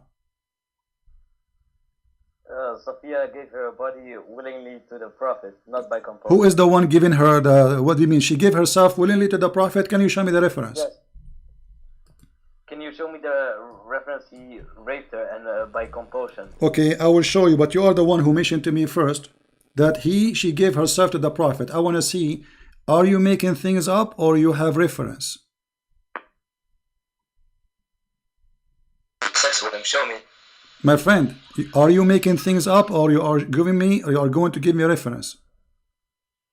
I'm giving you the true interpretation because you are using your own interpretation. Can you give me the reference? Okay. Raped her. Show me. What? Show me the reference where he raped her. Well, you are the one who said I will show him a reference, but you start because you are the one who said to me that she gave herself to him. Okay, what if I show you in the Bible Moses killing all the women and children and men? You can show me, no problem. No problem. You know, the Jews believe eye for an eye, and those they attacking them. You know, they are killing. They took them, they raped them, they slaved them, and the Jews, they are fighting back. So now don't change the topic. Did Muhammad rape Safiya? Yes or not? Did Muhammad rape Safiya? Did Muhammad rape Safiya? Yes or not? Don't change the topic. Did Muhammad rape Safiya? Yes or not? Listen, Moses kept all the virgin women alive, and he said to them, keep them for yourselves. Okay, read the verses for me. It says, keep them, if you want to marry one of them, you cannot sell her. Right. You cannot sell her, and she have to share hold on. She have to shave her hair for a period, so he will not get close to her until she is healed from what happened. She is a prisoner of war. This is what the Bible says, and I challenge you to read the verses you are quoting for me. Look, we have no problem to read our verses, and I challenge you right now in front of everybody to read the holy chapter, and we will laugh at what you said, because there it says that if you want to marry her, and you cannot sell her, you cannot sell her. You take her as a wife, and if you don't want her no more, you let her go free. Does it say that, or I'm lying? My friend, if you rape a woman in the Bible, then you have to marry her forever and pay 50 silver to the That's a big fat lie. That's a big fat lie. Don't change the topic. There, if you lay down with the women, not rape a woman. If you lay down with the women, which means she agree, because the women she don't agree, she will scream. The Bible said that clearly. Secondly, you're a prophet. He said the same, and you keep jumping like a monkey from a place to a place. Let us go one by one. I will stay with you until tomorrow, my friend. One by one, one by one. Does it say, you're quoting for me from the book of Moses, does it say that if you have a slave, you cannot sell her again? She have to shave her hair, and if you don't want her no more, you let her go free. Does it say that? My friend, according to your Bible, the father has to sell her daughter. You see, no, it's you who sell his daughter. You see, the Muslims, when they, okay, the Muslims, they say things which they are incapable of even knowing. He quote, and he keep jumping. Look, he topic from topic to topic. Okay, you want to talk about selling women? You want to talk about selling women? Do you want to talk about women sold by the father? Say yes. Say yes. At the end of the day, you came, what? What topic you want to talk about? Why you keep jumping like a monkey from a place to a place? What the topic you wanna talk about? You kept doing that. I'm not the one. You see, you called me to speak about your prophet, the prophet of mercy, and suddenly you jump about Moses, and then suddenly you jump about etc. So you keep changing. So tell me please, what topic you want to talk about? Okay, let's talk about satanic verses. Satanic verses, no problem. Here we go. Go ahead. I want to ask you what the problem is with Muhammad receiving the satanic verses and Allah abolishing what he threw in. Okay, so you agree that Muhammad, he received satanic verses? Many of the majority of the scholars and tafsir say that this story of Al-Gharanik is a fabrication. But you just said, everybody heard you. What is your problem with the prophet receiving satanic verses? Yeah, I do it because Ibn Ishaq and two other early books say that he received satanic verses. All right. So can you tell me the story, how Allah abolished those verses? How Muhammad, he said those verses, and how Allah abolished them? What do you mean? Will he receive verses? What the verses? About Alat, Manat, and Al-Uzza. Yeah, what he said about them? Basically, he was like praising the gods of the pagans, and later on he said, no, the pagans were happy with it, and later on he said, no, this is from Satan and not from God. Okay. And I want, okay. So you agree with that? Yeah, because it's in Ibn Ishaq. But wonderful. The majority of the scholars and tafsir say it's a fabrication. Wonderful, my friend. We just heard all of you. What's your name? If you might say, so I can call you. Mahdi. So your name is what? Mahdi. Mahdi. Okay, Mr. Mahdi. You are welcome. I'm glad that you called me. You sound like a nice gentleman guy. Let us not to change the topic, please, one by one. You said you agree with the topic. You agree that the prophet, he received satanic verses, but it doesn't say in the Quran that Allah, he said, can you make Quran like this? Can you make Quran like this? Right? Does the Quran says that? I'm asking you what the problem is with Muhammad receiving satanic verses. I'm telling you the problem. If the Quran saying nobody can make Quran like Allah Quran, and Muhammad, he received Quran from the devil, and he did not recognize that this is not Quran from the devil. That's me. Anyone can make Quran, including Shaitan. Yeah, because it was like 3 verses. Alat, Manat, and Al-Uzza. It's like meaning one verse that. It doesn't matter. It doesn't matter. Muhammad, he thought it's a Quran, and Muhammad, he recited as a Quran, And the Quran says nobody can make Quran like the Quran. So how the Prophet of Allah could not recognize that this is not Quran? Yeah, because Jibril, Muhammad thought that he was receiving from Jibril, but Shaitan, like, he was tricking him into receiving these verses. That's wonderful, guys. Shaitan, he tricked Muhammad and he made him receive those verses. How he tricked them? I have no idea. I don't know. I wasn't there. It's not mentioned in the... Is it true that that Shaitan, he come to him in the image of Jibril?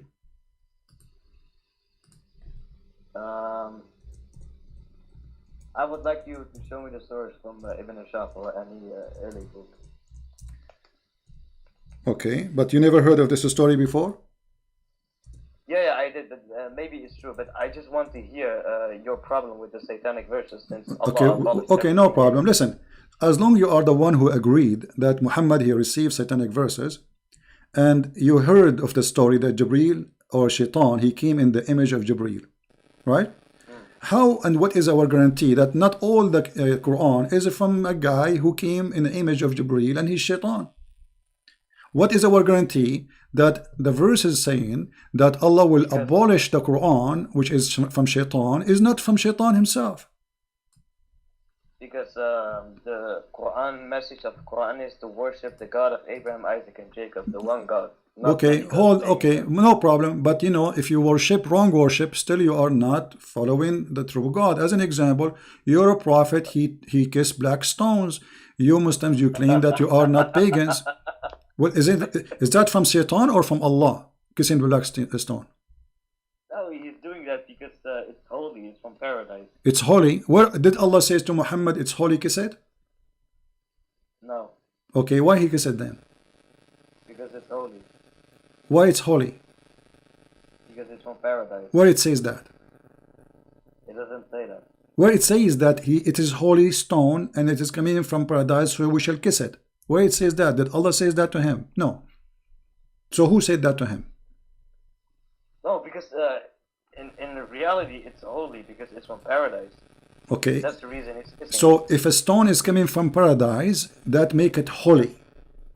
Yes. Okay. So when you go to heaven, you are going to kiss everything in the ground? No, that's different. That's when we are in heaven, but we are talking about the earthly life. What do you mean? We are now in the earthly life. We are not in heaven, so that's different. So what? If it's a stone from heaven, I mean it's a stone, and kissing a stone will make you a pagan person. Let me ask you, did this stone have a duty or it's useless?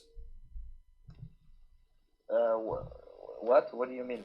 The stone, you see, we are talking about Muhammad receiving satanic verses, and obviously Muhammad he received a lot of satanic verses. One of them is the kissing the black stone. So this stone, is it useless or useful? If you touch it, then Allah on the day of judgment will forgive your sins. Okay, guys, if you touch the stone, Allah will forgive your sin. All right. The hadith says, if you touch the stone in the Yemeni corner, Allah he erase your sin. How and why Allah will erase your sin for touching a stone? Because that's how Allah is making His creation. If He wants to do that, then He is gonna do that. It's His decision. What? It's a stone. You see? I mean, how easy it is. Just touching a stone will make me lose my sin. Yes.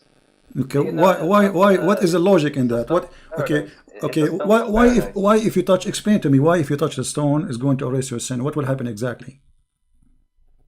Then on the day of judgment, the stone will Allah will make the stone rise, and the stone will say to Allah, this person, as such a person, touched me, and then Allah will forgive him and allow him to enter paradise. That's wonderful. So the stone now became a mediator between the man and God. Is that correct? Sorry? The stone is going to intercede for you. Yes. Okay, but isn't it the Quran says in that day there's no intercession? By His permission. Except by His permission, and the permission given to the stone? What are you talking about? He gives permission to the stone. He gives permission to Muhammad. Okay, so the stone is a person, because you are saying now the stone is going to speak, and the stone is going to have a tongue, and the stone is going to have eyes. Is the stone is a person? According to the Quran, our hands and feet will also speak. Don't change topic. Is the stone, because you said the stone is going to have tongue and is going to have eyes? Yeah. Huh? Yeah. Same for Allah says in the Quran that our hands and feet will on the day of judgment will speak. And maybe this is metaphorical, but the stone literally is going to speak, no, correct? It is not. Okay, not metaphorically, no problem. Okay, no problem, not metaphorically. So the stone is going to witness for you in the day of judgment. Witness to whom? About what? Isn't Allah knowing everything? Oh, my friend, that is very stupid of you to say. I can raise 1,000 questions for you if you. No, we are talking about making satanic verses. What is my guarantee that this stone story is not from Shaitan? Let me show you something. Did Umar al-Khattab he say that you are a useless stone, there's no harm and there's no benefit from you? Did he say that? You said if Prophet would have not kissed it, I would have not. Thank you very much. But he said, you are a useless, harmless stone. Yes or not? It is not useless. He said that. He said you no doubt that you are a stone, can neither benefit anyone nor harm anyone. Did he say that or not? That is not true. It does benefit because Allah will forgive you. So you are saying Umar al-Khattab he did lie? No. Okay, if he no, well he said the hadith in front of me and you speak Arabic. Yeah, but that's Umar ibn Khattab. That's not the Prophet. Okay, but if Umar al-Khattab saying something not true, it's a lie then. No. What do you mean no? Either you agree with him or you don't agree. No, did he tell the truth when he said that? Did he tell the truth when he said that this stone is useless? Yeah, he said that, but the Prophet ﷺ did not say that. Okay, so the Prophet contradict the teaching of Umar al-Khattab, correct? The Prophet's teaching contradict the statement and assumption of Umar ibn Khattab, yes. Okay, so Umar here was lying. No. What he was doing he made his own assumption. Okay, how a person who is living in the time of the Prophet all this time, he thought that the stone is useless, and now he is practicing kissing a stone, yet he knew it's useless. Why? How come none of the Muslims says to him, don't say that, it's useful? Because the stone, it's literally a stone. It doesn't, it will benefit us, but Umar ibn Khattab wasn't talking about this benefit on forgiving sins on the day of judgment. He was talking about the benefit of that the stone is like a stone. It doesn't do anything to anyone. Okay, hold on. He is saying, because the Prophet, he kissed you, I'm kissing you. He is telling you why he is saying it's useless. Kissing you is useless. So this is about now and later, kissing you is useless. But you said the one who touched the black stone is going to witness for him in the day of judgment. Umar al-Khattab is getting your Prophet busted, saying it's not true. It's a lie. It's just a stone. No, he's making his own assumption. Assumption. So he is making false assumption, correct? His assumption is not true, no. Yeah, it's a false assumption. So let me go. So if we go in the Quran, it says that Allah is going to delete what Shaitan he put in your mouth. What Allah will delete exactly? Everything Shaitan through verses. What everything? How we will know what he will delete? How we will know that this verse itself is not from Shaitan? Because Allah will delete everything. Okay, but how we know, how we don't, if Muhammad here is receiving already satanic verses, that means it's possible Allah is not really protecting Muhammad. Do you agree? Because if Allah protecting Muhammad, then how he receives satanic verses? Because in the verse 52 it says tamanna, which means desire and not recite. That's one thing. And another thing is when we look at the message and the teachings of Quran, Allah says, do not oppress the orphans, teach them good, be good to your parents. None of this can actually come from Shaitan. When Shaitan reveals verses, he obviously is going to make disturbing teaching. disturbing teachings with false messages like worship the pagans and Okay. not the So true God you are favor saying like to me, Jacob. you are saying to me, if we find disturbing teaching in the Quran, that will make it satanic, correct? My friend, I'm asking you, if we find a lot of good teachings in the Quran, Well, then Shaitan, he will obviously we deceive cannot you. Satan, he will deceive you. As an example, Satan, he might come to you and says, I am, like now, let us say, if I asked you, is the Ahmadiyya as Muslims? No, of course not. Okay, They don't believe in so, Quran. but the Ahmadiyya, they speak, the founder of the Ahmadiyya, he's claimed that he is the Messiah. He claimed that we should do good, we should do righteousness. Here we go. So your logic is not a true logic, because here we go. This guy, he never said go and kill. Actually, he's better than Muhammad. He never says go and rape and kill. He says do righteousness, go give donation, etc. This is the teaching of Ahmadiyya. So if we compare between the Ahmadiyya teaching and Muhammad teaching, Ahmadiyya will win. Yet you claim that the Quran is the book of God because there is righteous teaching. Let me ask you, according to the Quran and the interpretation of the Quran, can you have sex with your daughter out of marriage? Doesn't the Quran make a long verse saying, forbidden unto you are your fathers, sisters, and etc., etc.? Right. Making incest forbidden. Correct. But the Quran too says وَجَعَلْنَاهُ نَسَبًا وَصِهْرًا, and this is the interpretation. Actually, before you call. I don't care about interpretation. I care about the facts about Quran and Hadith. You don't care for the interpretation. That is very good. So if we ask you who is going to give interpretation, you say me, you. Sorry? Who is the one who will give us the interpretation, the correct interpretation for this verse? You said I don't care for interpretation. As long it doesn't contradict Quran and Hadith, then it is okay. Okay, my friend, it doesn't contradict the Quran, because it says you can have sex with your daughter from adultery, not from marriage. And the Quran says وَجَعَلْنَاهُ نَسَبًا وَصِهْرًا. Everything really. Okay, according to Islam, let me ask you, according to Islam, if you have a son or a daughter from adultery, can she carry your name? What does that mean? Can she carry your name? Which means she can carry your last name. She can be accepted by you and society as Islam, according to Sharia law, that they are your sons and your daughter. If it's in the Hadith and the Quran, then yes.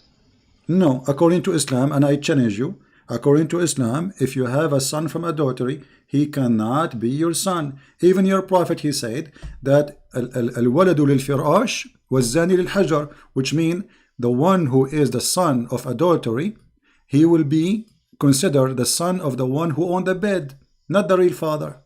Do you agree? Habibi, I would like to get back to the topic about. We are in the topic. We're on the topic. We're on the topic. So you agreed and you admitted that the interpretation of Islamic scholars agree that you can have sex with your daughter. Yes or no? No. Okay, it's in front of you. Read it for us. Okay, read it for me, please. Read it for me. Here we go. It's in front of you. This is Tafsir al-Qurtubi. I would like to get back to the topic, please. We are back in the topic. This is disturbing teaching. No, I would like to talk about your problem with satanic verses. Because my friend, we are talking about the satanic verses because I believe this is from Satan. That there's a prophet, he come to us and he say, you can have sex with your daughter from adultery. Wait. I heard you say in one video, the Quran gives not authority to Shaitan over Muhammad, yet Shaitan controls him. I would like to prove that that's very false. That's very wonderful. Okay, so you are changing the topic, but it's still a close because we are talking about satanic verses. Shaitan control Muhammad or not? Let us see if this is true. The satanic verses, number one, proving that Shaitan controlled Muhammad because he controlled his tongue, he controlled his mind. He made him say things which he should not say. This is number one. Number two, your prophet, according to the Muslims, he was under the control of a black magic. Is that correct? Black magic is not Shaitan. So what it is? It is magic revealed by Harud and Marut. Okay. It has nothing to do with Shaitan. Okay, so your God Allah, he sent two angels to open a school of Harry Potter, and they teach magic. But who is the one who will use? You are the one saying that to me. Why you are laughing? Chapter 2, verse 102, it says, Allah, he sent Harut and Marut in the Babylon tower to teach magic, correct? Yes. Okay, so they open a school of magic of Harry Potter in the Babylon Tower. Now, who is the one who learned from them the magic? The two angels. Who is the one who learned the magic from them? The people of Babylon, whoever wants to learn. Okay, read for me please, chapter 2, verse number 102. It says that Sulaiman is not a kafir but shaitan. They are the kuffar, who they are teaching the magic. Does it say that? Sorry, can you show me? Okay, with chapter 2, verse 102. It's on the screen. You can My read. English is not that good. No problem. Here we go. وما كفر سليمان ولكن الشياطين كفروا يعلمون الناس السحر وما أنزل على الملكين ببابل هاروت وماروت. So who is the one who is practicing the bad magic on mankind? Is shaitan. The Quran says that. So your prophet was controlled by the black magic, controlled by shaitan. No. The two angels teach magic, but Allah says in the Quran that whoever does accept teaching this magic, he will enter hellfire. My friend, does it say there that shaitans are teaching magic? Yes or no? Am I lying? No. Okay. No what? So wait, Habibi, I will call you back in just 2 minutes. No, don't call me back. Where you want to go? I'm enjoying conversation with you. You are a scholar. Wait, my mother. Wallahi, I will call you back. I'm not going to stay here forever, my friend. Tell your mother this is important. You are defending Allah. He hang up. Shaitan controlled the prophet. Shaitan, he agreed that he received satanic verses. Muhammad is under the influence of a black magic. He say things he is not aware of. He do things he is not aware of, and yet we can trust him to be a prophet. I mean, what is more proves we need that Muhammad is a fraud? You know?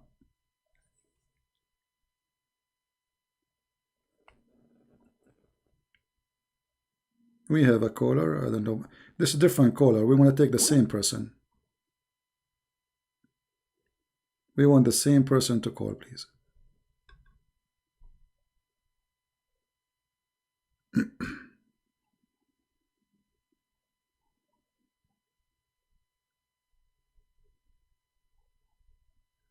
Please don't call until the guy he called back. He promised he will call back. Let us see if he's a man who keep his promises. And he is the one who chose satanic verses. And you notice how Muslims, they change topics so fast. From a place to a place to a place to a place. All of them do the same thing. And you have to be sure, like you have to force them to stay in one topic. Otherwise, they will be all over the place. And the reason they are all over the place because they are trying to escape the embarrassing moment. He called me to say, Muhammad is a person of mercy. The second we start showing him that Muhammad raping women, he changed the topic.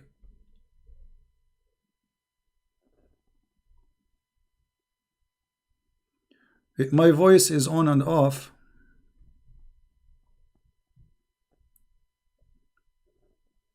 Yeah.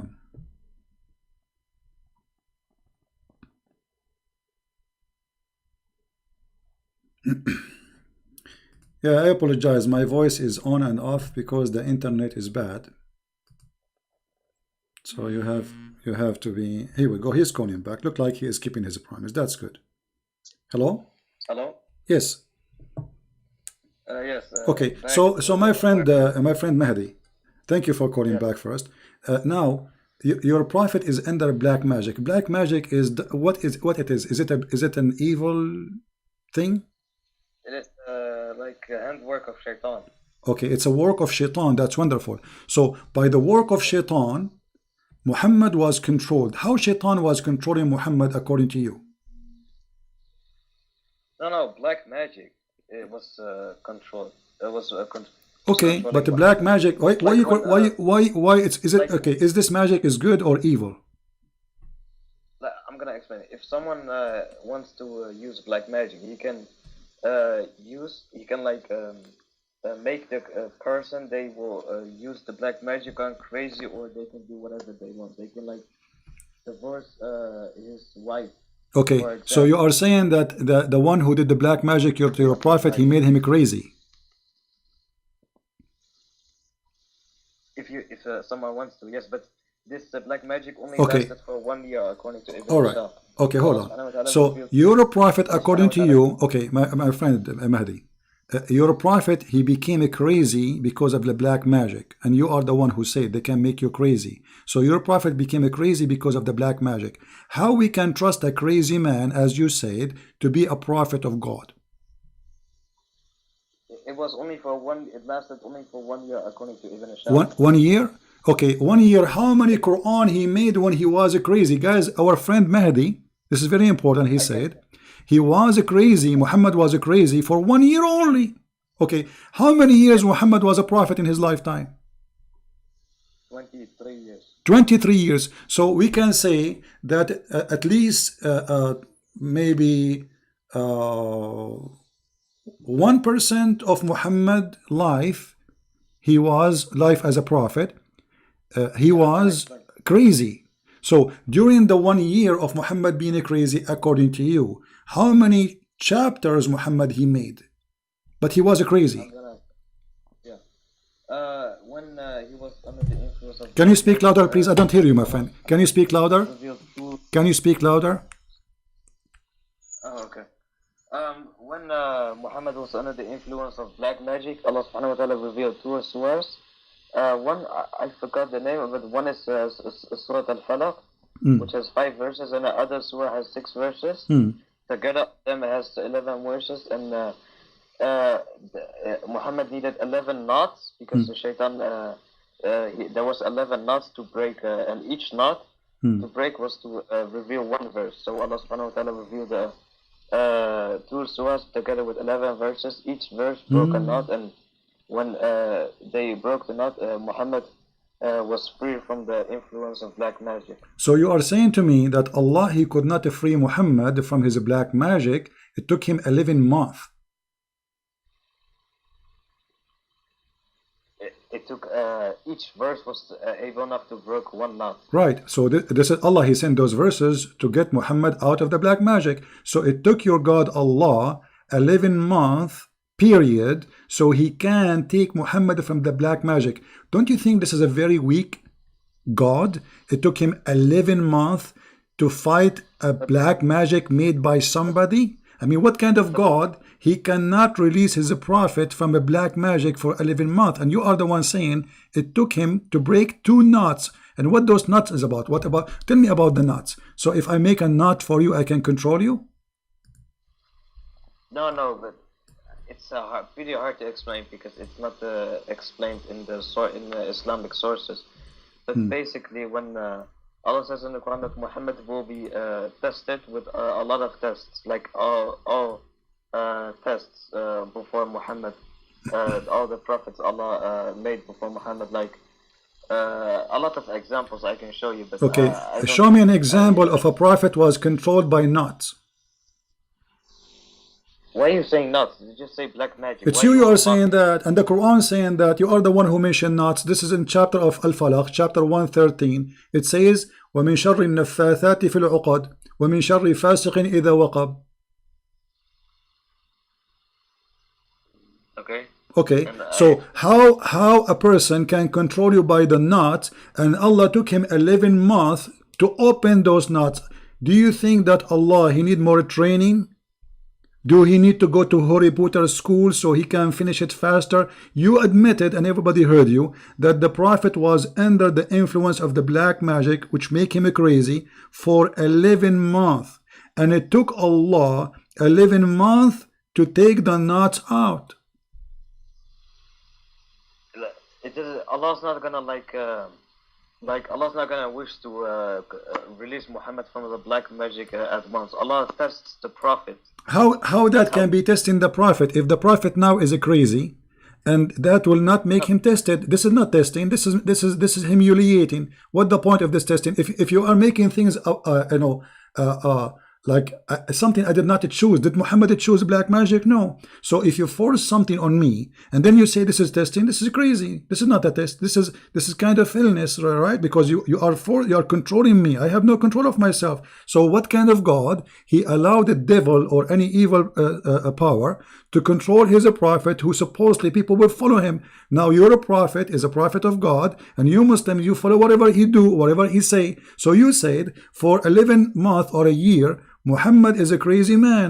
Now, how many things you learn from the crazy man during the 1 year? Can you tell me how many things you learn from him? Okay. When Jesus was in the desert, he was tempted by Satan for 30 days. Is that? But I'm not gonna say Jesus was like very crazy or something. Like Jesus was, according to your belief, still. He overwon that temptation by Satan. No, you see the temptation there, Shaitan, he offered him things. Jesus, he refused. So he did not control Jesus. He did not make him do things. He did not make him say things. So Shaitan, he is just offering things. Jesus said to him, it's been said, you know, don't test your God. It's been said, don't do this. It's been said, don't do that. So this is just a conversation. Temptation is Shaitan now offer me, let us say, to go and do gambling. This is temptation. Did I do it? No. So this is a temptation of offer. Here we have your prophet is under the control of the devil, and you agreed it was for a period of 1 year. So I'm asking you now, why Allah allowed the devil to do that to Muhammad, who is going to be followed by Muslims? Now listen, did Muhammad did something crazy when he was under the influence of the black magic? Yeah, he was like doing imagining that he had sex with his wives while he did not. All right, that's wonderful. So how that can happen? And don't you think that this is mean that Muhammad, he lost his mind? A man, he imagined himself having sex, but in fact he did not. So what he was doing? No, but this is talking about his daily life. Like Muhammad receiving revelations from Jibreel. Like imagine Muhammad getting revelations from Shaitan for 1 year. First of all, if that was true, then Jibreel would have said to Muhammad after 1 year that you should delete all these verses you said because you were under the influence of Shaitan. Okay. And Allah subhanahu wa ta'ala said he abolished everything that Shaitan threw in. That's so wonderful. Nothing is by That's wonderful. So according to you, that Muhammad was delivering satanic verses for a year, and then Jibreel, he came and he tell him, those are satanic verses, we have to delete them because they are bad, they are not from Allah. Okay, how come Muhammad did not notice that this is from Shaitan? I'm not telling you he received revelation from Shaitan for 1 year. I'm saying maybe but Muhammad was not under the control of Shaitan. He was under the control of a person casting his spell on Muhammad for 1 year long. Not Shaitan Muhammad getting revelations for Shaitan. But you admit that Shaitan, he gave him revelation, but you do not know. I'm telling you if. What if? No, you said in the beginning. No, my friend, you said in the first thing you said to me when we started this topic, you said that yes, you agree that Shaitan, he gave him satanic verses and Allah deleted them.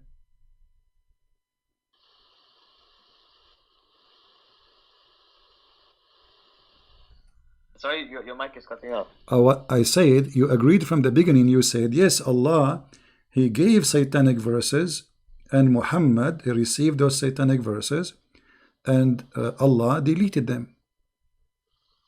Allah gave satanic verse to Muhammad? So Shaitan gave satanic verses, and Allah, he deleted them.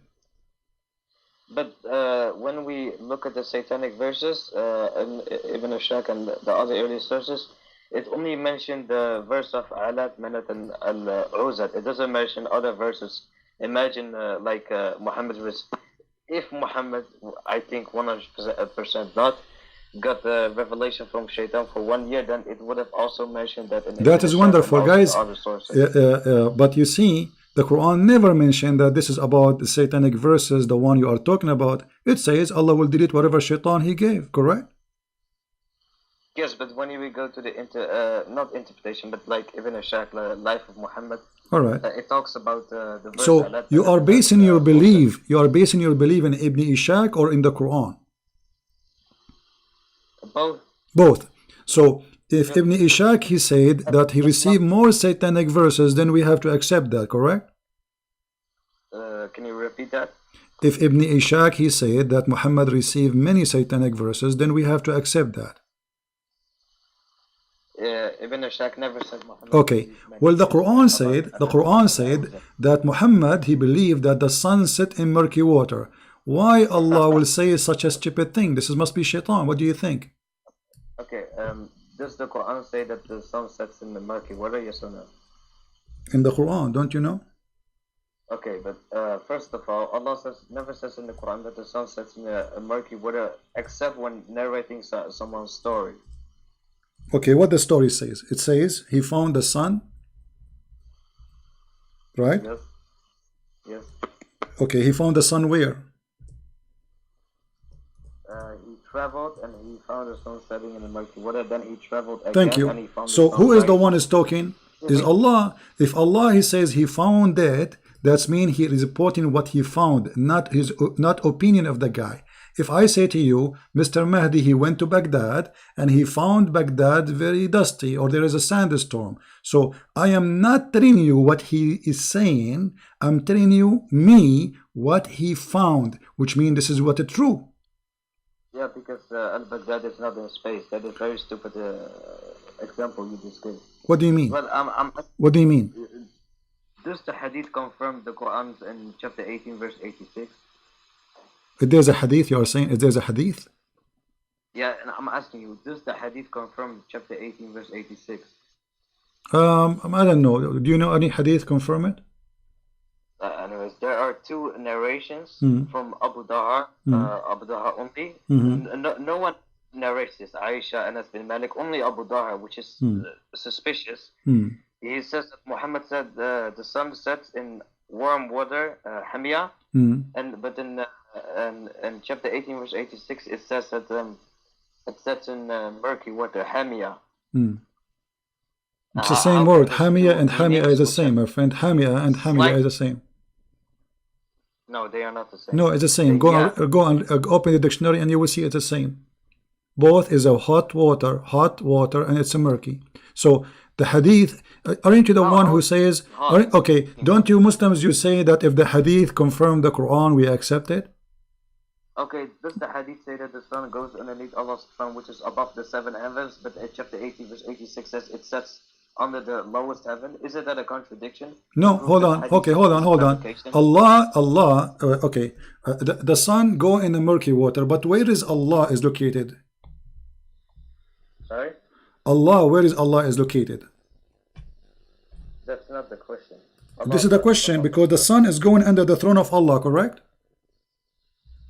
According to the hadith, but according to chapter 18, verse 86, if it's literal, then it doesn't. Okay. No, I'm asking you, where Allah throne is located? Allah's throne, above the seven heavens.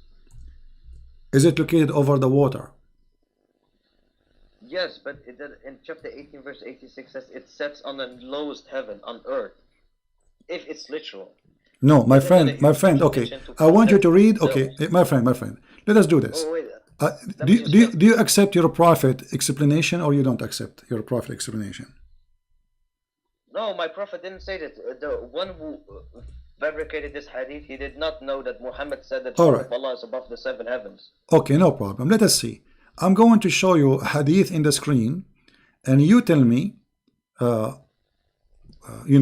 if you agree with your prophet or your prophet is making crazy stuff. Let us see. Abu Dahar or someone in the chain of narration made a fabrication. Okay, I'm going to show you a very sahih hadith, my friend. Is that fair? Very sahih hadith. Okay. Then it doesn't contradict Quran. No problem. You see, until now you did not find the hadith contradict the Quran, because when the prophet says he found it sitting, the sun set in the murky water, this is what the Quran is saying exactly. Now, yeah, but it sets. The problem is the chapter 18, verse 86. If it's literal, then it says it sets on the lowest heaven. But while the hadith say it sets underneath the throne of Allah. What a chapter you said again? Give me the chapter. What chapter number, please? Chapter 18, verse 86 says it sets on earth, on the lowest heaven. But the hadith say it sets above the 7 heavens. Now, how can this be? No, it doesn't say that. The hadith says that the sun goes and prostrate under the throne of Allah. And the Quran is a contradiction to that if it's literal. No, hold on, no. Yes. Okay. Habibi, okay, let us read the verse. Chapter, you say the chapter 18. I will go to chapter 18 in front of everybody. Chapter 18, correct? And what verse you want me to open? 86. 86, wonderful. Here we go. We go to 86. It says the later verses he found the sun rising again. Right. Okay. Here we go. All right. Literal. All right. So the chapter 86, it says that he found the sun sitting in a spring of a muddy water, and he found near it. What he found? Look, he found near it. How he can find near it? Listen, this is just from my interpretation, his perspective, because Allah never says in the Quran that the sun sets and emerges from his own.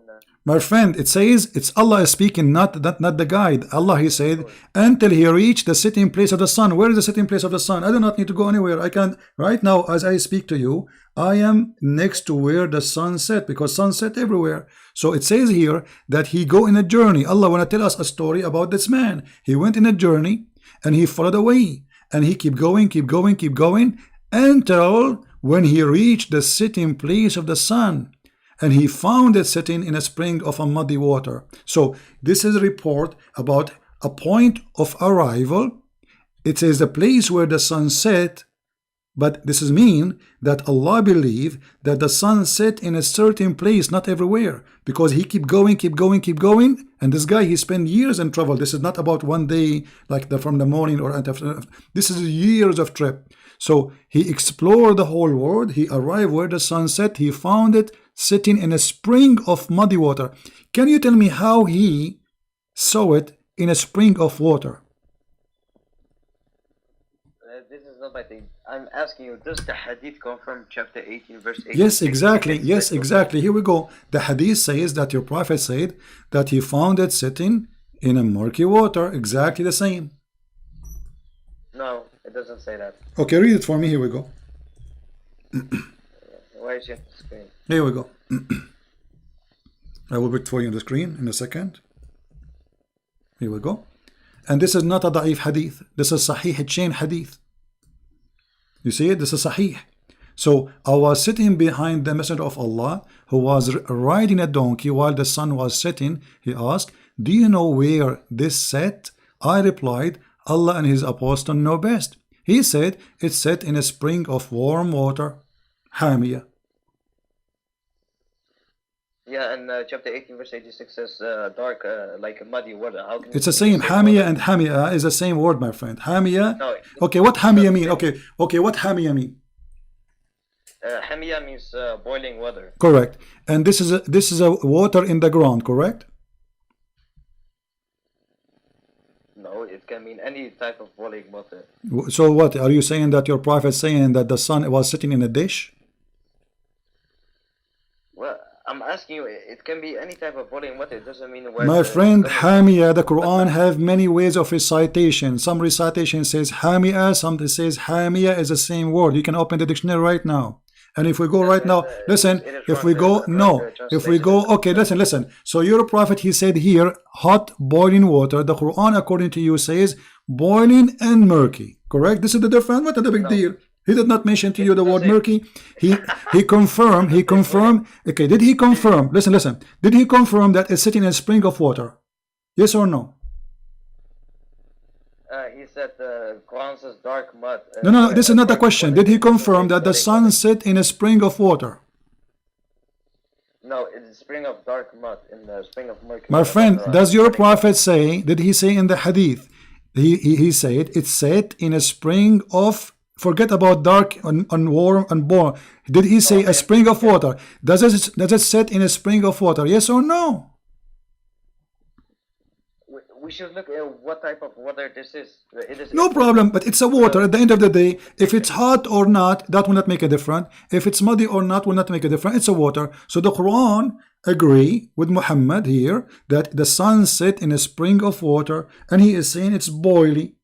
According to you, Hamia, not only boiling, it is boiling water and muddy. Okay, but he did not. He did not contradict. Why are you lying? It doesn't say boiling water and muddy. It says only muddy water in the Quran. Okay, here we go. I will open the Muslim translation. Okay, let's see. You're calling me liars. Now you're insulting me. Here we go, guys. Does it say? Okay, hold on. Does it say black, muddy, or hot water? This is your translation. This is your Muslim translation. I don't have a translation. I am not English good. It doesn't matter. The translators, they are Muslims. So you are calling me a liar. What about we open the interpretation? My friend, I know Arabic. It's like saying. Saying what? You're giving stupid. I know what the word hami means. Okay, what the word hami mean? Listen, Habibi. What is the word hami? What is the word hami mean? According to who? Muddy water. Okay, according to who? Muddy water. According to Arabic. What do you mean? According to? Is that according to dictionary or according to you? According to a dictionary as well. What are you talking about? Okay. So it's a muddy water only. It's not a hot water, correct? No. Listen, you are not getting my point. The hadith say that the Quran, the hadith say that the sun sets above the 7 heavens, and the Quran says on the lowest heaven. If we were to take the hadith as sahih and the Quran is literal, then the Islamic sources say that the sun goes to the underneath throne of Allah. The sun goes out of the orbit and returns in the morning in the orbit. It doesn't say it sets on earth in a muddy spring, because the hadith and the Quran, where the sun sets, is a total fabrication. It's a total contradiction. Okay, but this is mean the Quran is false because you just said there's a contradiction. Or I'm asking you, the one who, if this hadith is a fabrication, then the one who fabricated this hadith didn't know that Muhammad said. Let me ask you. Allah is above the 7 heavens. Mahdi, let us take it one by one. Here, this is Sahih al-Bukhari. This is a very Sahih hadith. I'm going to put it in the screen. Your prophet believed that the sun goes every day from the east to the west to prostrate itself under the throne of Allah. Do you agree with your prophet, or he's lying? I don't believe this hadith is sahih because it is contradiction to Quran. This is Sahih al-Bukhari. Yeah, so what? This is only narrated by Abu Dahar. It is okay. not narrated by Aisha. Okay, but you're a prophet, quoting the Quran, and he said, and this is what it's. The sun runs into its fixed course. Chapter 36, verse number 38. So this is in total agreement with the Quran. Chapter 36, verse number 38, it says, and the sun runs into a fixed course. And Muhammad saying, and this is what it's meant, that the sun run into so let us make it clear. In order for Mahdi to get escape, Mahdi, I will give you time to talk. Mahdi, hold on. In order for you to get escape from the disaster, you are now saying that the hadith of Bukhari is lying, Christian Prince is lying, Umar al-Khattab is lying, everybody is lying. Habibi, listen to me. Chapter nowhere does it say Muhammad said this is the meaning of the statement of Allah. It says that. Read it, my friend. Read it in front of you. Read it. This is your prophet saying that. This is the translator putting his own interpretation. No, here we go. This is the Arabic. Here we go. Read the Arabic. Go ahead. You translate for us. No. This is the Arabic. Read the Arabic, please. My friend, read the Arabic. Read the Arabic. Don't play games. Please be honest. The Arabic in front of you. Listen to me. The chapter 36, 38 is meaning its fixed course is underneath the Earth's horizon. Okay, I will go with you. So guys, the fixed course of the sun is underneath the earth horizon. That means the sun is moving. The sun is moving around the earth. The sun is moving around the earth according to you. No, from the earth is moving around the sun. No, it says the sun. It says وَالشَّمْسُ تَجْرِي لِمُسْتَقَرٍ لَهَا, and the sun run to its course. It doesn't say the earth run. It says the sun runs. Okay, because the sun is in the sun follows the heaven. My friend, what the sun follow the heavens? This okay? So you are saying the sun when we have morning and evening, when we have sunset, that's the sun is moving. So you agree with your prophet that the sun moving, and this is how the sun disappear. Can you repeat that? Okay, you are saying and you agreed that the sun is going. Does the sun go? Of course, the Quran says the sun is in orbit. All right, so the sun goes, and he is talking about the sunset. So the sun goes every day from the morning until afternoon, until the setting time, and the sun goes under the chair of Allah. Okay, but this is not true, because the sun goes nowhere. It is the earth going around itself.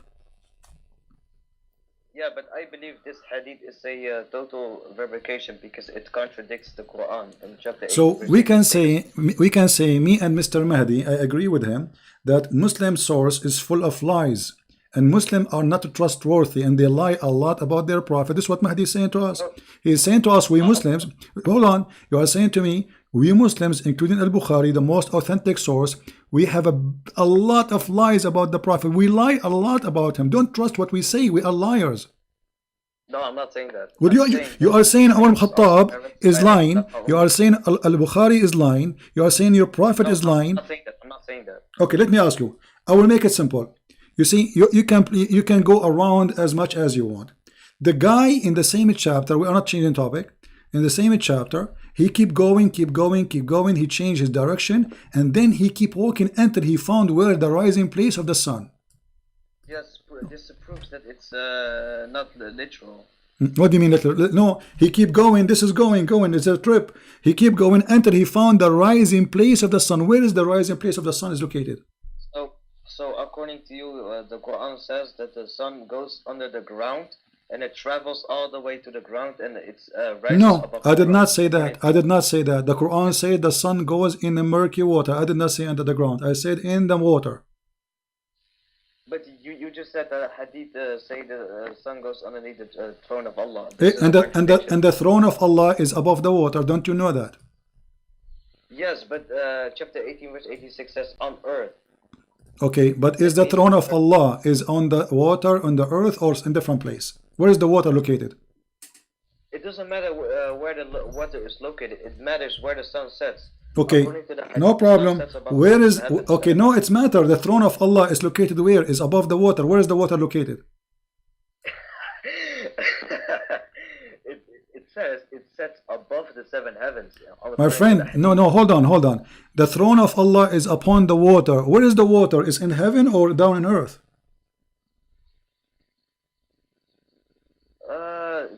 The heaven, the throne of Allah is above the heaven. So in the heaven, Allah throne over the water in heaven. Allah, the water is underneath the throne of Allah. Okay, and where is the water located? Above the seven heavens. So there is a sea above the seven heaven, flying, and Allah in the top of it. There, Muhammad explained this. We got the first heaven, second heaven, into the seventh heaven, and above that is water, and above that is a throne, and above that is Allah. All right. So according to you, here we go. You see, we are coming to a conclusion now.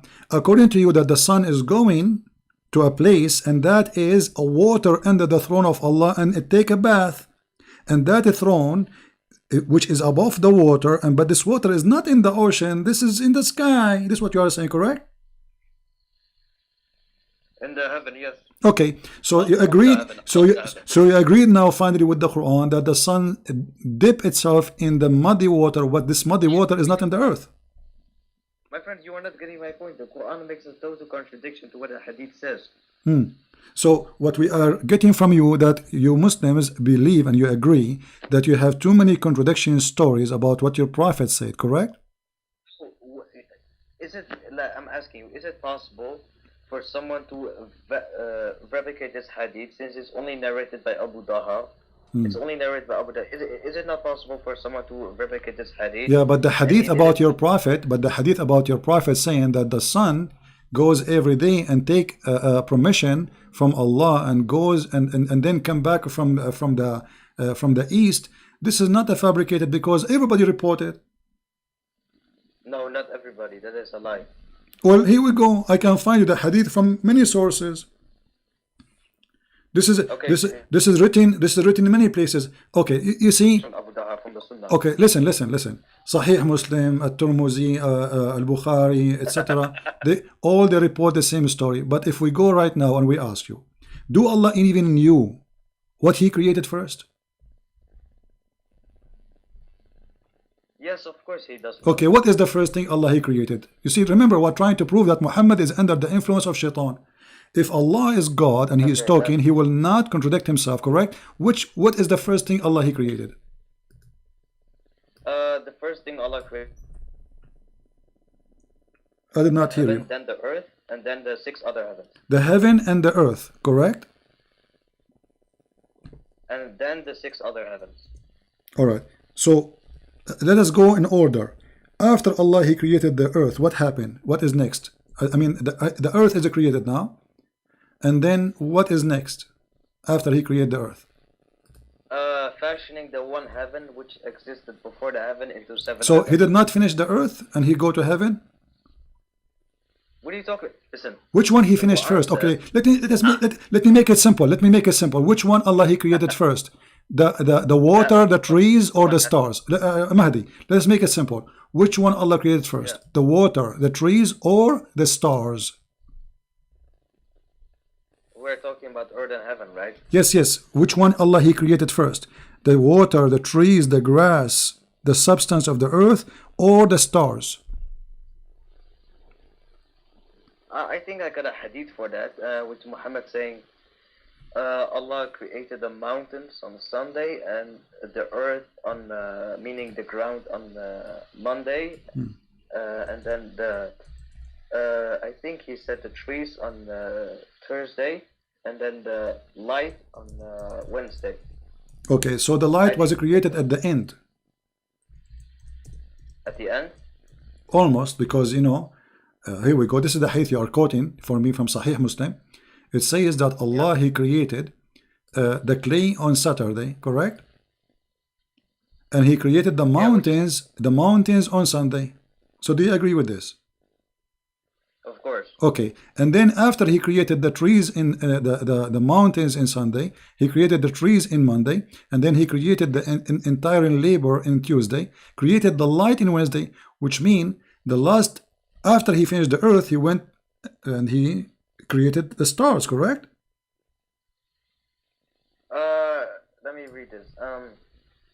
The mountains is the first, trees is the second. Then Allah says He finished the entailing labur. In English means He finished everything else, the hard work. So first the mountains, then the trees, and then He finished everything else. And then He started to create the light, which in my understanding is like Allah created the light, like just not with the creating stars, but there's 2 interpretations for this. The sun and the moon. No, tell me. Don't escape that, please. What is light mean? He created the light in Wednesday. Don't tell me it's not what light. What is the light for the earth?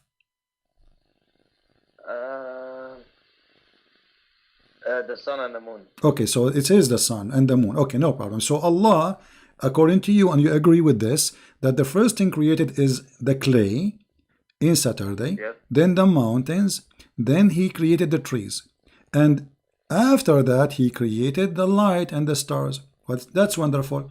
But let us go to the Quran, and we will see that Muhammad must be receiving satanic verses, because Muhammad says, here we go, chapter 79,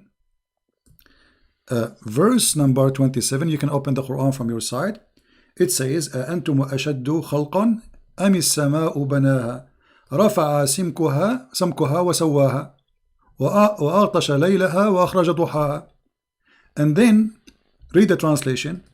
Are you more difficult to create, or the heaven He constructed? He raised it high, and He has equal order it. It's night covered by darkness. He created the night and the day. And after that he spread the earth, and after that he made the grass and the trees, and after that he created the mountains. So this is totally different order from the hadith. Which one you take now? Which is different. It says he darkened its night and extracted its brightness. I believe that this is talking about the stars and not talking about sun and the moon. Okay, isn't it no, it says وَأَخْرَجَ ضُحَاهَا. ضحاها. You know what duha mean? What duha mean? When the sun is what? Come on, you speak Arabic. What duha mean? So don't tell me it's about the sun. So he here speaking about he created the heaven, he raised it above, he made the night and the day, and after that he made the earth flat, and after that he made the water come and the posture of the earth, which means the grass and trees, and after that he put the mountains. But this is totally the opposite order from the hadith you said you agree with. Let's see, the hadith it's well, you don't have to mention the heaven because it says here he darkened its night and brought out its brightness. I believe that this is about the stars. My friend, is the sun is a star? It says duhaha. What the word duhaha mean? Yeah, it doesn't say the sun. It doesn't say Shamsu. Okay, he says he created the light in Wednesday. We have only one light. He's talking about how he created for us what we have. What is the light we have in the earth? Is the light of the sun, maybe the light of the moon.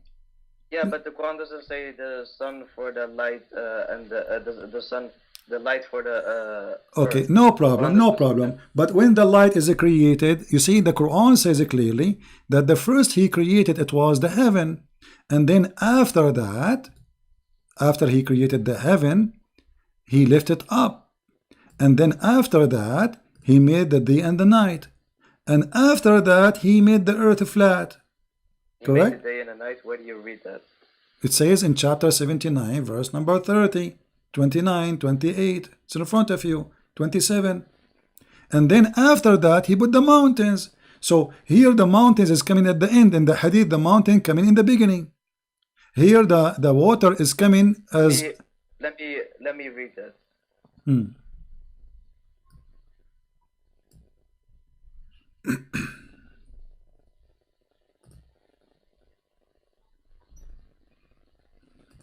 I can explain to you. The Quran says the heaven is the first thing, and then in my interpretation the stars, and then the earth, and then he started creating the earth and the mountains, and then at the last thing he finished creating everything else on the earth, and then he created the sun and the moon.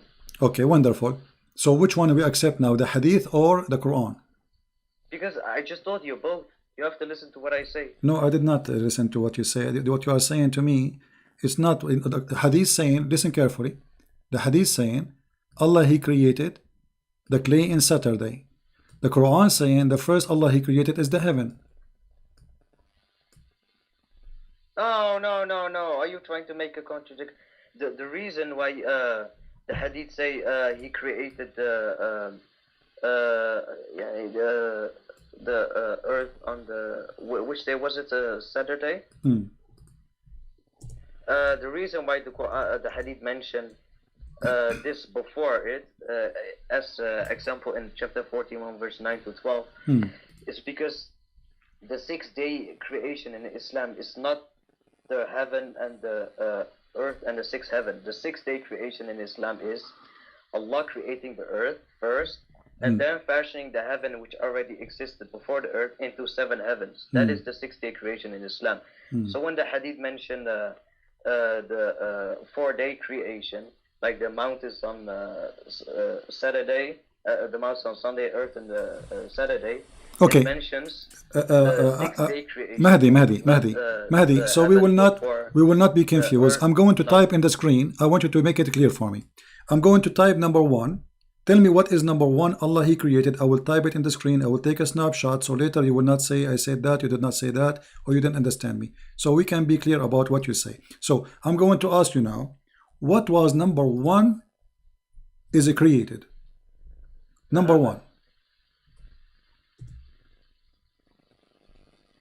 Hello? Yes, what was number one Allah He created? We will go like this. Number one, number two, number three in details, and we will take a snapshot so we will not be confused. What is number one? The heaven. Heaven. Okay. The stars. Okay, number two is the stars. Correct? Okay. Then the just one by one. So number two is the stars. Just to be sure, we are not making things, we are not getting wrong information. Okay. What is number three now? The earth. What earth? All earth, or what exactly? The earth in the 4-day creation. Okay, earth in 4 days of creation. Okay, in 4 days. Wonderful. All right. Now, what is number four? The sun and the moon. Number four is the sun plus. The sun and the moon is like created in the same period in the earth. Yeah, we don't care. I'm just asking which one is first. You said the first one is the heaven. Then Allah He created the stars. Then Allah He created the earth. And then in 4 days. And then Allah. The hadith basically mentioned the earth being created in the same period with the. My friend, don't explain to me now. I want you to give me the orders. When you say the earth is created in 4 days, what do you mean the earth is created in 4 days? What is exactly created? Everything in the earth? Substance, as the Quran says. What is okay? When the mountain was created in this chain in front of us, when the mountains was created? I think you should write on number 3. Okay. Earth, sun, and the moon. Let me erase number 3. Okay, number 3. Let's make it larger. Number 3. Okay, so number 1 the heaven, number 2 the stars, and now number 3 is what? The earth, moon, and the sun. No, give me details. What, moon and sun? The earth, when He created the earth, He finished all the work on the earth, or He just created the earth? He finished all the work on earth in 4 days. Okay, so did He created, then number 3, He created water? Do you agree? And trees? Plus? Yes. Plus trees. And then when the mountains was created? And the mountains too? Yeah, all in the same period of 4 days. Okay, plus mountains. All right, that's wonderful. So this is number 3. And then what is number 4? The number 3 is the sun and the moon and the earth. No, you said to me already number 3. You told me number 3 is the water, the trees, the mountains. Yeah, the substance of the earth and the sun and the moon. This is all number 3? Yes. But which one will be first, the water or the sun and the moon? The water. The water. So that means we keep it in order. Number 3 is water, trees, and mountains, and then number 4 is sun and moon. What is next? Anything else? Let me see.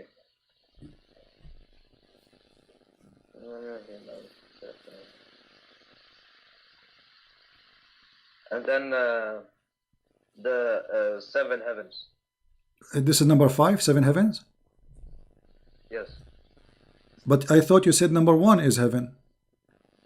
Yeah, but the heaven first, and then after the earth, he fashioned the heaven into 7 heavens. All right. So guys, this is the order, and everybody my witness.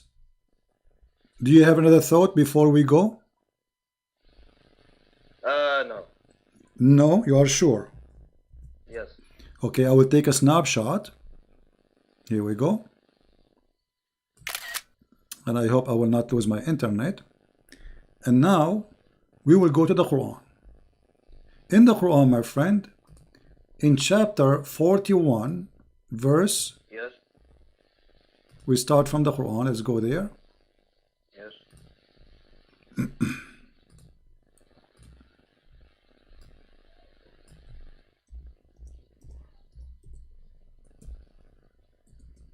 Allah subhanahu wa ta'ala fashioning the heaven into No problem. Just wait. heavens Just is wait. in 2 Just wait. days. Just wait. Just wait. Everybody saw what you said.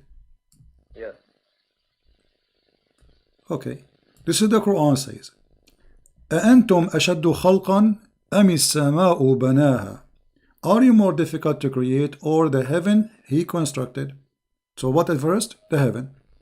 رفع سمكها فسواها. So he raised it above, in order. And then he made the light and the darkness, which mean the moon and the sun. No, it doesn't say light and darkness. It Okay, says, my friend, it says that وَأَغْطَشَ لَيْلَهَا وَضُحَاهَا. He made night and he made a day. It says that in front of you. Does it say the word night and the word day? ضُحَاهَا, the daytime. We can open the interpretation. no, duhaha is when he spread the earth. Stop lying. Okay, here we go. He said stop line. I'm going to open interpretation. What interpretation you accept? My friend, Muhammad, he explained in the hadith. My friend, you just said I am lying. So either you are lying or me.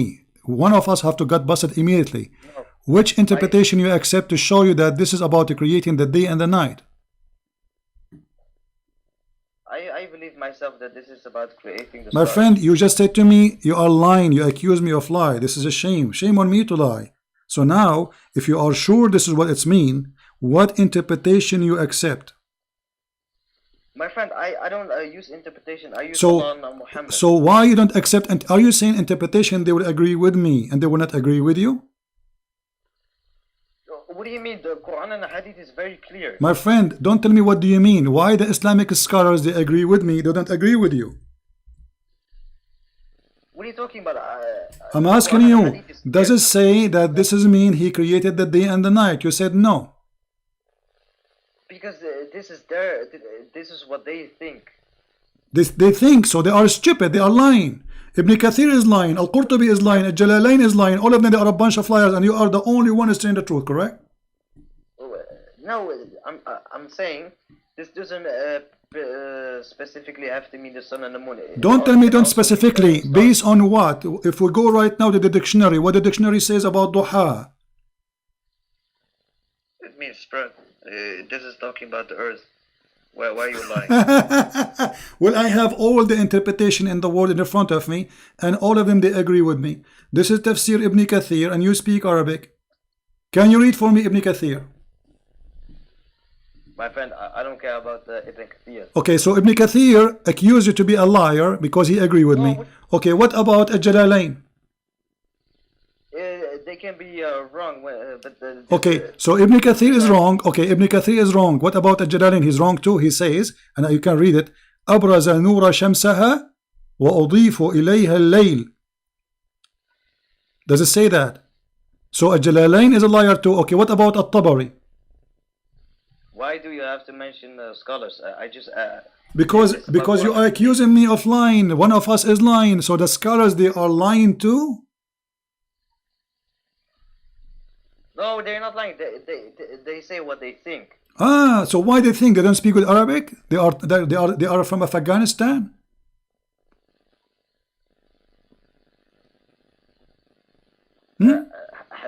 Habibi, can you please show me from Don't say my love. Don't say to me my love. I'm not your love. You see, you are. It's very embarrassing that you are the one who accused me of lying. The fact you are lying.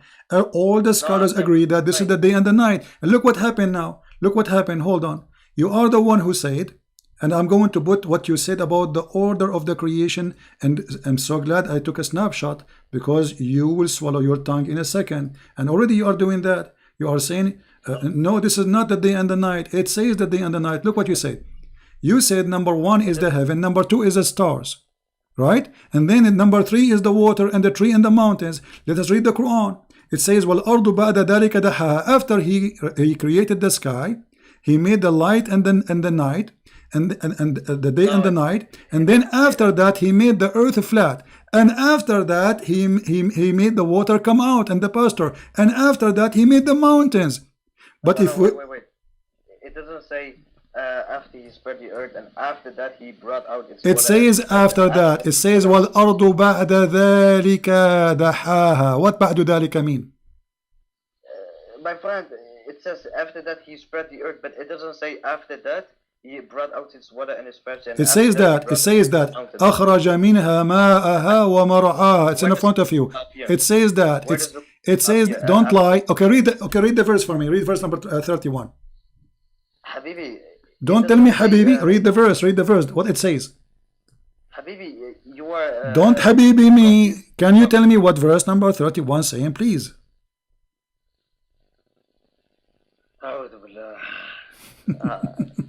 And now I understand why scholars like Muhammad Hijab do not debate you. Muhammad Hijab is a scholar. Muhammad Hijab is an idiot. You know more than him. You are more brave than Muhammad Hijab. Do he dare to call me or let me even talk to him? He don't dare. You are more brave than him, and you are now getting busted like Mimi Hijab and the rest. This is why he don't call me. He's smarter than you. Muhammad Hijab is smarter than you. He did not call me. He did the right thing. You now getting yourself busted. You say this verse doesn't say the water and the pasture. It says in front of you. Read it. What the word mar'aha mean? Grass and trees. What the word water mean? Ma'uha. So why you are lying? But it doesn't say night or day. It says night and days. It says night and day.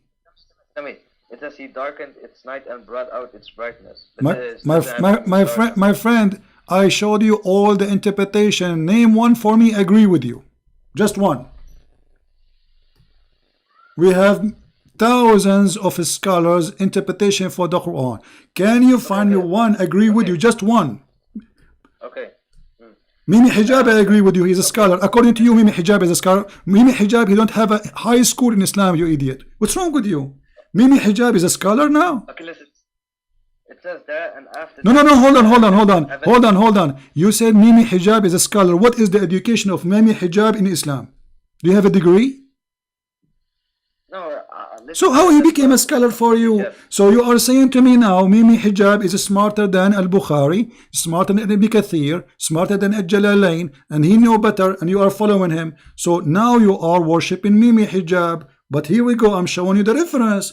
This is Al-Jalalain. This is Ibn Kathir. This is Al-Tabari. This is Al-Qurtubi. What about Al-Qurtubi? What's wrong with Al-Qurtubi? You think he's bad too? Okay, now can I finish? Okay, go ahead. It says after Allah constructed the heaven, He raised it and He darkened its night. But it doesn't say after that He darkened its night. If this is talking about the sun and the moon. It doesn't say after that? No, it does. It says and. Okay. Here, you see, let us see when the word after started. It says here, and after that, which means everything before it was before. And after here is after, correct? Do you agree? So from verse number 27 to verse number 29, it was before, and then after that, he start working in the earth. Do you agree with that?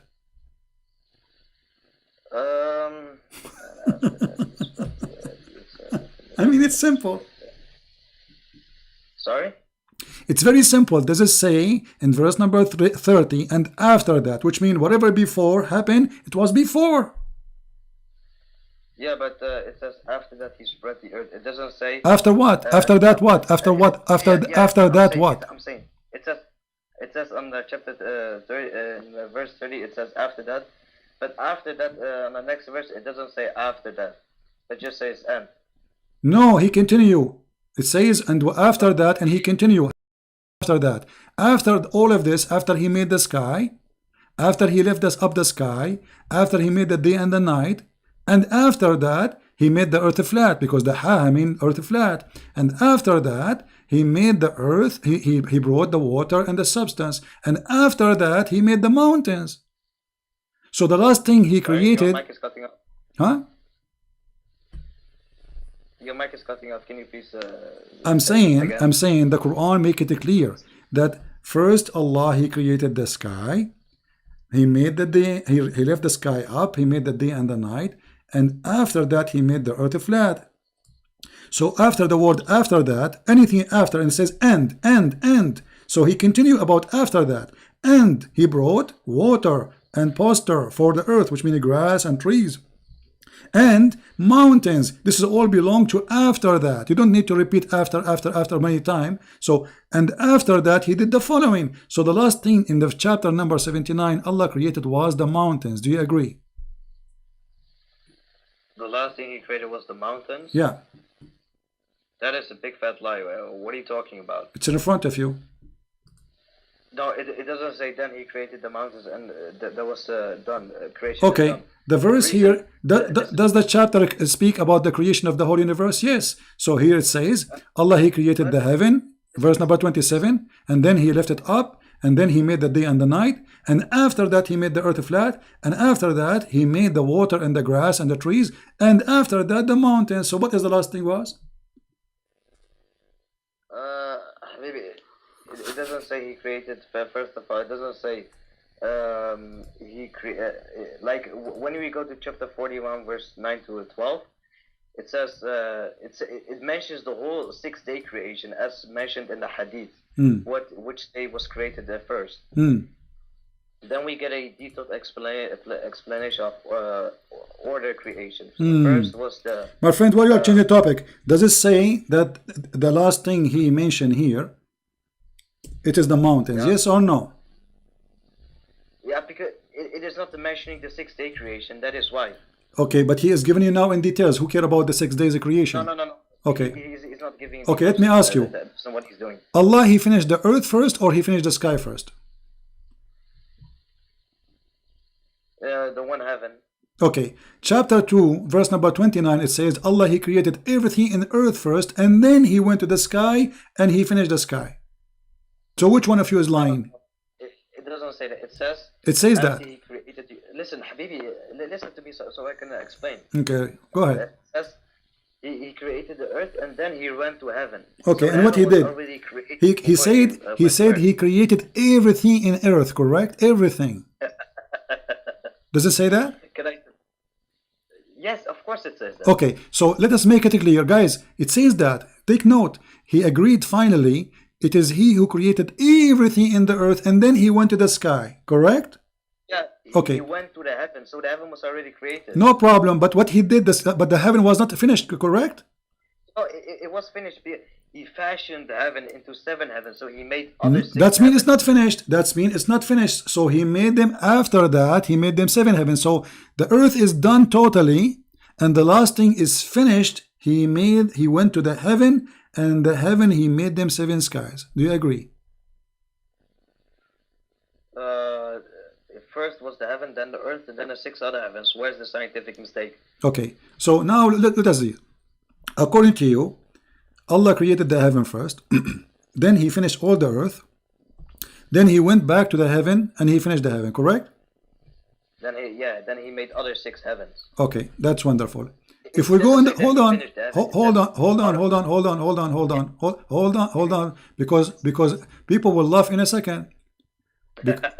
People will laugh at what you said in a second, because the Quran said that Allah, when he went to the sky was a smoke. There was nothing. The smoke is referring to the okay. nebula, because No problem. No problem. Okay. All right. Hold on. Look at this. Allah, he made mountains. This is chapter 41, verse number 10. He placed mountain in the earth. So there's earth, and he placed mountain. Do you agree? Yes. Okay, and he made all the substance of the earth in 4 days, which mean water and trees. Do you agree? Yes. Okay, at this moment there was nothing in the sky. Do you agree? Because it was just a smoke. That was heaven. Yeah, there's a heaven, but it was a smoke. There's nothing. There's no stars. Okay, listen. No. There was nothing in the heaven. Yes or no? To make it simple, there was only a smoke. Yes or no? No, I'm going to explain to you what the smoke is. Okay, what the smoke is. It says, it doesn't say after he went to the heaven, he created or he constructed the heaven. Because when we go to chapter 79, verse 27 to 30, it says the heaven which was constructed and raised. So the heaven was constructed and raised. The reason why Allah says smoke is because according to scientists, after the Big Bang, the heaven was in a state of smoke in a nebula, which is smoke, a gas for billions of years. That is but the heaven is still constructed and raised, like the Quran says. Okay, so now what is the answer? There was when the heaven was a smoke, there was a stars or not? Yes, of course. There was a stars. Okay, that's mean that okay, guys. Yes, of course. He said when the sky was a smoke, there was a stars. So Allah is a liar because the verse after. Look how you get yourself busted. The verse after he says, and then he complete and finished them from his creation, and he created 7 heavens, and then he decorated them with the lowest lamps. Do you see it? It doesn't say then. It says that. It says that. It says that. This is by order. Then read with me carefully. The translation in front of you. Listen. The translate. This is your Muslim translation in front of you. You lied. You said that when the sky was a smoke, there was a stars already. But look what the Quran is saying. After that, then he completed and finished from his creation in 7 heavens in 2 days, and he made each one of them heaven its affair, and then we adorn the nearest lowest heaven with lamps. So the last thing is created as the lamps. Okay, now let me get you busted and let me finish. First of all, what the Quran means by saying it is smoke. According to scientists, the heaven. Don't tell me according to scientists. Don't change topic. According to scientists, you are making a scam right now. Don't change the topic. Don't go to scientists now. I'm asking you. I asked you. I said when the Quran says there was a smoke, there was a stars there already. You said yes a second ago. Yes. Okay. But verse number 12. But verse number 12 saying that after that Allah created the stars. Okay. In Arabic, it doesn't say then he completed the. Okay, my friend, which interpretation you agree with? Let us get you busted again. Let us get you busted again. Which interpretation agree with you? Which interpretation agree with you that this is not about that this is stars are created now after he went to the sky and the sky was a smoke? There was nothing in the smoke. Which interpretation agree with? Okay, it says and he placed in the nearest heaven lamps. It doesn't say then. Stop lying. Okay, so guys, he's saying and. What does that and mean? That's mean in order. So the sky was okay. Hold on. If the sky already have stars, hold on. If the sky is now with smoke, everybody is laughing at you. If the sky, you say the sky when it was a smoke, there's a star. So why you need to make stars if they are there already? Because every star has its own age. One star is 1 billion each. But they are there. He created them already. The verse saying the sky was a smoke, and then this is your Islamic translation. Then he completed. It was not completed, and he finished them. And what he did in 2 days, and what he did, he made each heaven its affair. And what he did else, we adorned the nearest lowest heaven with lamps. This is the last thing to be created. Can I explain?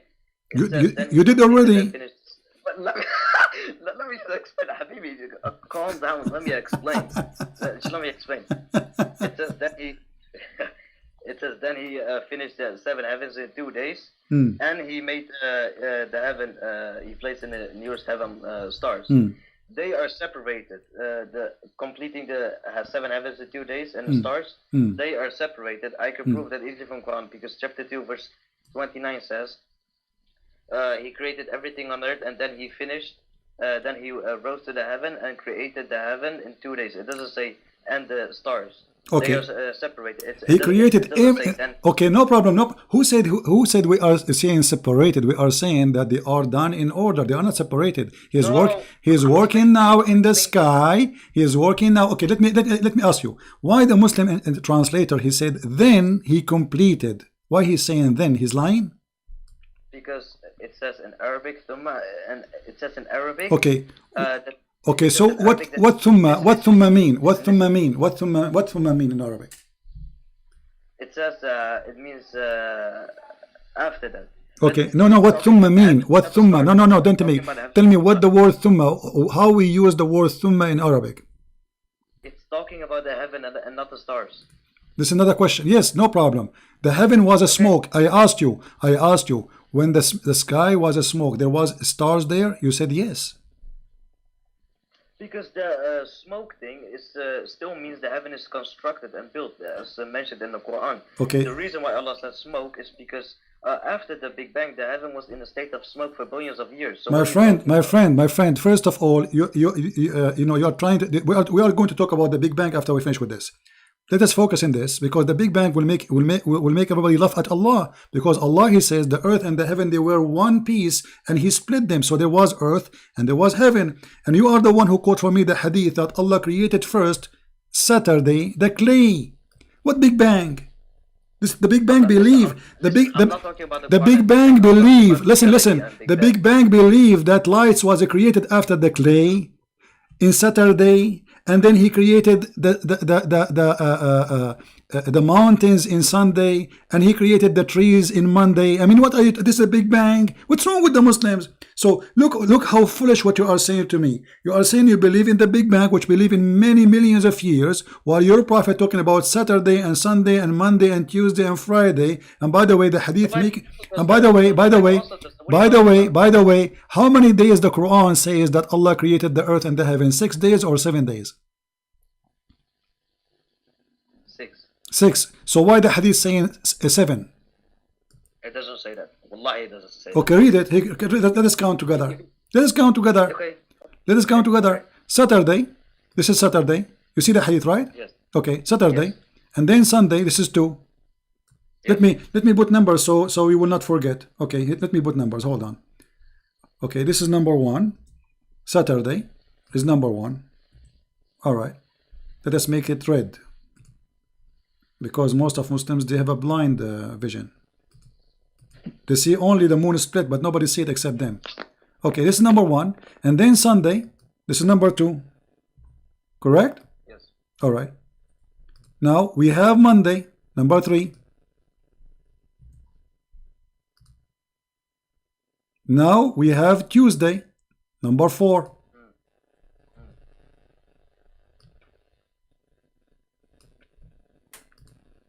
Now we have Wednesday, number 5. Now we have Thursday, number 6. And now we have a Friday, number 7. For Adam was created a Friday afternoon. Okay, now let me explain, and please, just give me 1 minute. Do not interrupt me, please. Go ahead. Okay, the Quran and the Hadith say that the 7 heavens was created in 2 days, and the earth in 4 days. Hold on. Don't change the topic now. Hold on. We are talking about the 6 days. So why you made me count the days? Why you made me count the days? Why you change the topic? Is it 7 days or 6 days? Wallahi, I will explain to you if you just let me finish. No problem. But does it count here 7 days? Yes or no? Okay, this hadith is talking about the 4 days of the earth. Is spreading the animals and creating Adam and creating the sun and the moon. Are they part of the creation of the earth in 4 days mentioned in the Quran? My friend, did your prophet says he created the last thing Friday? Adam, yes or no? Yes, but this is not referring to the creation of the earth in 4 days. No problem, but did Allah finish His creation in 6 days or 7 days? 6.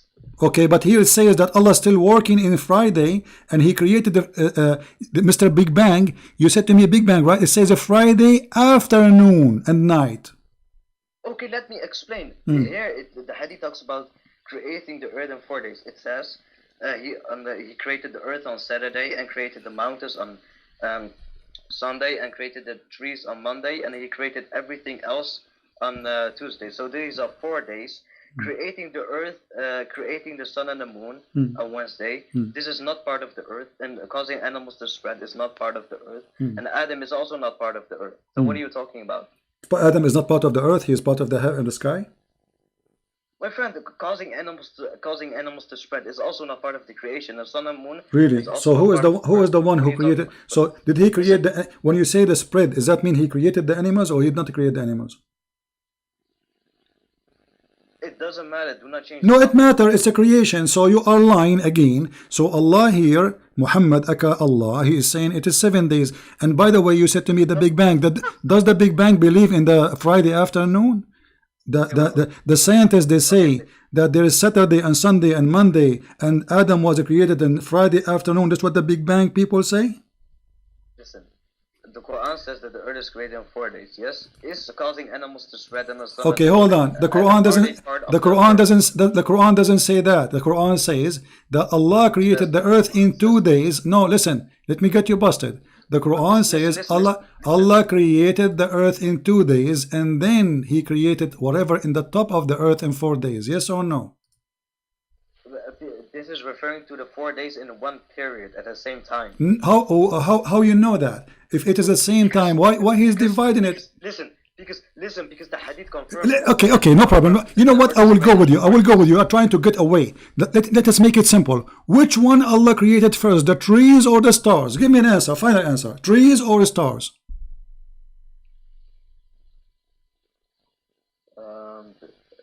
The trees or the stars. The stars. Every star has its own age. One star is 1 billion. One star is 10 billion. Don't tell me 10 billion, 9. Either tell me, listen, which one Allah created first, the stars or the water and the trees and the mountains? Which one come first? See, you're changing topic again. Because I'm not. This is the topic. We are talking about this for the last hour, my friend. What changed the topic? What Allah created first, the stars or the water, the tree and the mountain? Those are in the earth, water, tree, mountains. Which one Allah created first? You keep changing topic, man. We are not changing topic. This is the topic. What's wrong with you? This is the topic. We are talking about this for the last hour. You are saying I'm changing. Which one Allah created? You are afraid to answer.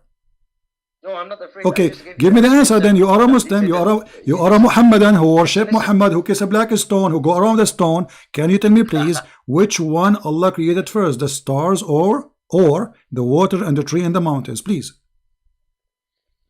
Final answer. No games. Just why need Habibi? Why you don't tell me? Is it a problem? It's a problem, obviously, because there's a contradiction. Which one Allah created first, the stars or water and trees and mountains?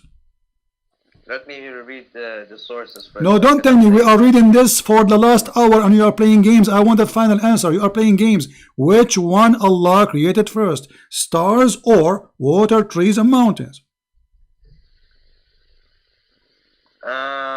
First of all, if Allah says, then He created the stars, that would have been that would have been, if Allah says He created all the stars in the same period, that would have been a mistake, because every star. My friend, don't tell me mistakes. I want the correct answer. Forget about the mistakes. I want the correct answer. Which one Allah created first, the stars, which is in heaven, or the water, the tree, and the mountains? Stars. Okay, guys, did he say the stars? Thank you very much. The stars was created first. But if we go in the Quran, we see that the last thing after Allah He finished the earth, it was the stars. Not what you are saying. Here we go. No, it doesn't. No, don't play games. Everybody is laughing at you, my friend. Everybody is laughing at you. Here we go. Allah He finished everything in the earth. This is chapter number 41. He created the earth in 2 days, and then He made everything in earth, including water, mountains, substance, etc. And then after that, He went to the heaven, and He completed the heaven then. Thank you for calling me. You got your prophet busted. No, but it doesn't say then He created the stars. It says that. It's in front of you. Then He went up to the heaven to do what? The heaven was empty. There was only a smoke. And then, read carefully, then He completed, just go. You see, I hang up on people because I'm wasting my time. Don't make me hang up because you're not being honest. It's in the front of your eyes. Okay, let me explain. You're not letting me explain. What explain? You were explaining for the last hour. You got yourself busted. It says in the front of us, then He completed and finished. And what He did, how He completed, He created the stars. No. It doesn't say that. He completed it by creating the 7 heavens only. Does it say He created the stars then? it doesn't say then. Okay, read it. Okay, okay. Allah is mentioning in order, right? Allah, He mentioned in 4 days I made the earth, and then after that He went to the sky, correct? So what happened after He went to the sky? Tell me. After He finished the earth, then He went to the sky. What happened after He went to the sky? Tell me, please.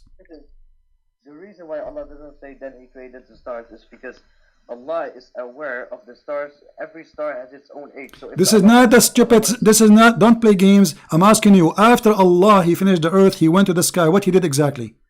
After He finished the earth, according to the Quran. He finished the 7 heavens into 2 days. And what He did? And what else? And what else He did? Let me finish. Let me finish. Let me finish. In chapter 2, verse 29, it says, after He created the earth, He went to the heaven and made the heaven into 2 days. It doesn't say, and He made the heaven into 2 days, and after that He created the stars. Why are you lying? So which one He created? So okay, hold on. You said, and after that He created the stars, correct? No, you just said that. You just said that. You just said that yourself. You just said that yourself. I'm saying it doesn't say that. You should listen clearly to what I said. Okay. So hold on. I'm going with you. Everybody is laughing. We are dying at your lie. Desperately trying to defend. Look, it says here that Allah, He finished everything in the earth, and then He went to the sky, and the sky was a smoke. Okay, after then, what happened after that point? Then what Allah He did exactly? Count for us things, please. I'm going to type them in the screen. After the word then, what Allah He accomplished in the sky? I'm going to type them one by one. Go ahead. Start. He made 7 heavens, and then He did nothing. 7 heaven. What about the stars?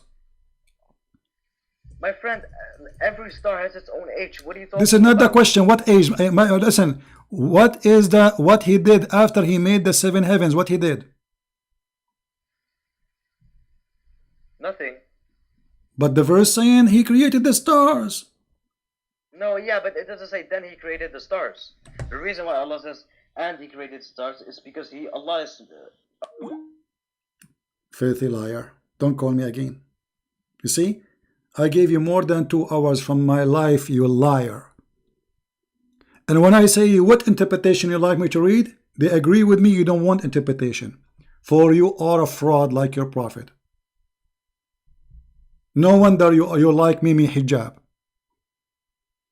I mean, it's in front of us. Why I want to waste my time with a little kid repeating himself?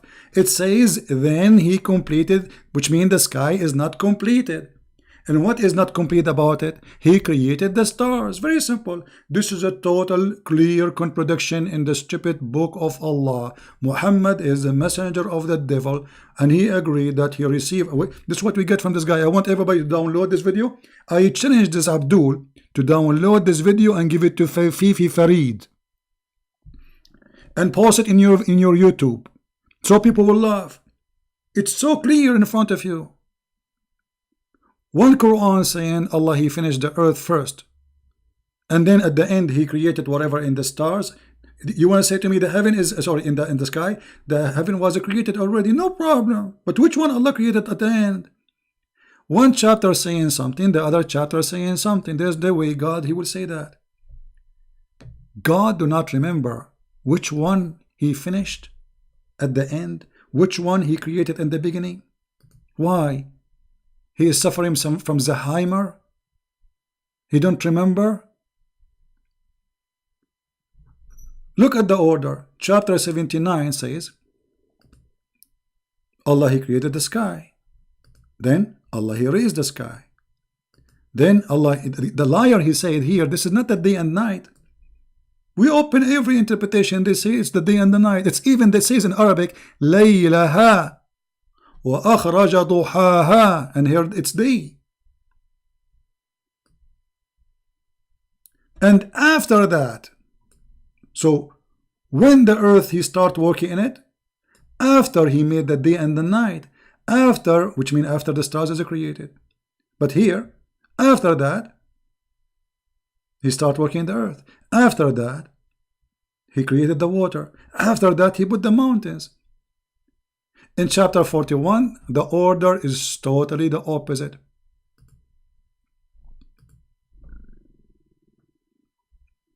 In the beginning, He put the mountains. In there, The mountain was at the end.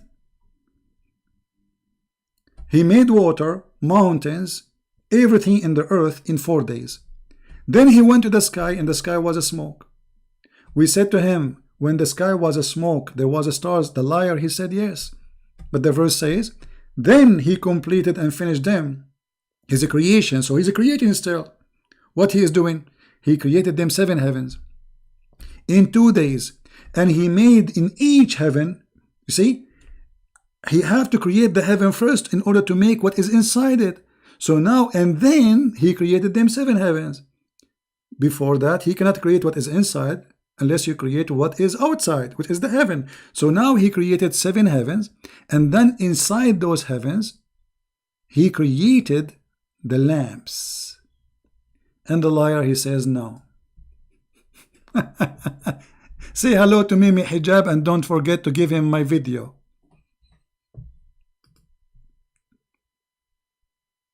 Coward. No dignity. People are laughing at you, and those videos are priceless.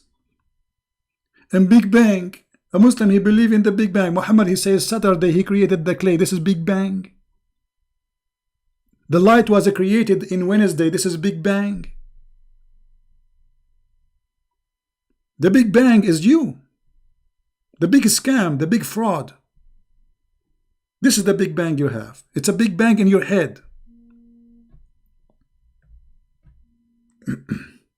No, we will not take more calls, and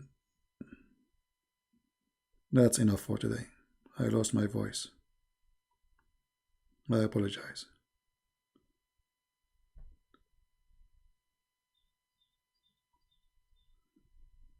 This is how stupid to defend such a stupid cult. It's so clear. And the funny, you know, I show him Ibn Kathir, Al-Qurtubi, Al-Jalalain. He say, my friend, let me explain to you why I don't care what they say. They are wrong. What do you mean they are wrong? This, you see, they say Christian Prince is lying. Now, Al-Qurtubi is lying. I will open for you Al-Qurtubi, and I will click English translation. Hold on. English. This is Al-Qurtubi, At-Tabari, Ibn Kathir. This page have all the interpretation. All of them, they are saying day and night, the sun, the day and the night. Ibn Kathir, translate into English. No shame. They have no shame. He made her day was shining bright and clear. He made her night dark and dark. Ibn Kathir, he says this is not about the day and the night. This is Al-Qurtubi, At-Tabari. Which one you want? All they are saying the day and the night. Liars. And this is about the creating the lamps. You see it? The sun. No shame, no dignity, no honesty. This is why when we say we are debating Muslims, we are not debating Muslims. We are cornering them. They don't debate. They are deceivers. How many times the word appear here, the sun and the sunrise? So Allah created the night and the sunrise. Tafsir At-Tabari, Tafsir Al-Qurtubi, Tafsir Ibn Kathir. Who is else here? Let us see. Al-Qurtubi, Al-Jalalain. All of them, they say it is about the day and the night. Don't you have a shame? No, they don't have a shame, because Islam based on shame. It's a shameful cult. He created its night. He created its sun. This is what the verse means, duhaha. No shame.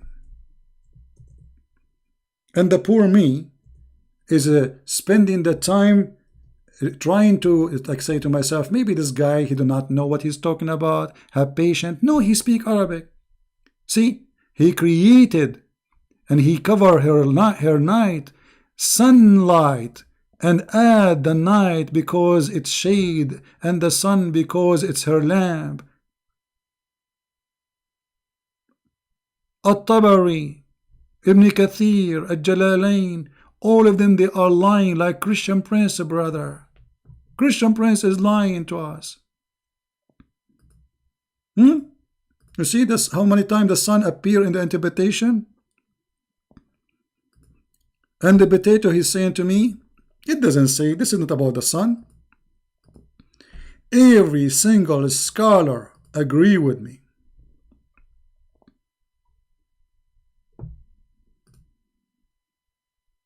Garbage in, garbage out.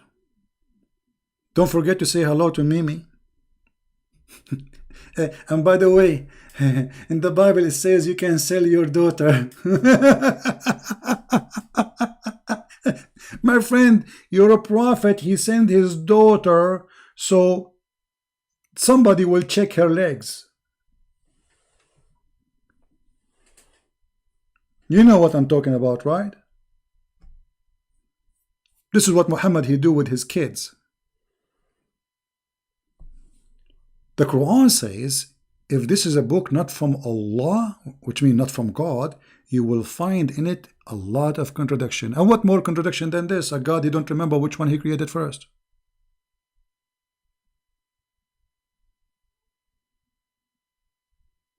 I always delete my videos because they flag me, you know.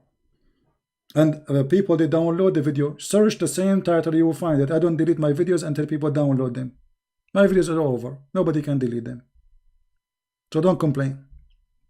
And if you are worried about my videos, why you don't download them? I encourage Muslims, Christians, Hindu, Buddhists to download my videos. And here we go. This video is going to stay there for a few hours and later we will take it off. Download it, post it all over.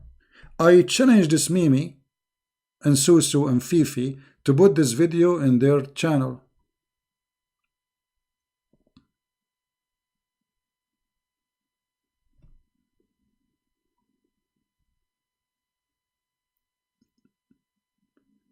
And I like what he said, by the way. He said he agree that the prophet, he received satanic verses. Mimi Hijab, he said this story is fabricated.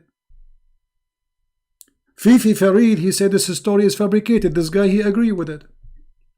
And not only that, he agreed that his prophet was under the influence of shaitan for 1 year. 1 year, and he said that black magic will make you act crazy. He said that, correct?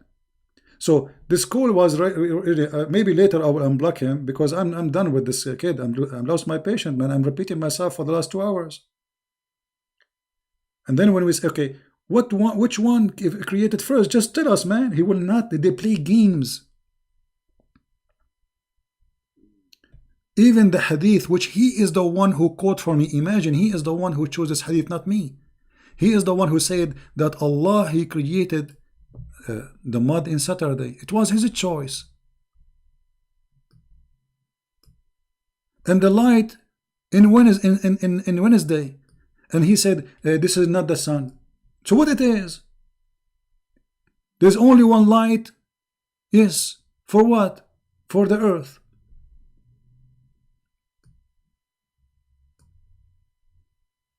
Crazy people. And not only that, by the way, do you remember that the funny Didat he was saying to a Christian minister? The Bible says that God, your God, he created the light in Wednesday. So the earth was in darkness for all those days. The idiot Didat. If Didat was in front of me, I will smash him. Because his prophet, he is adopting what it says in the Bible, that it was in the 4th day. As you see it in front of you, Wednesday.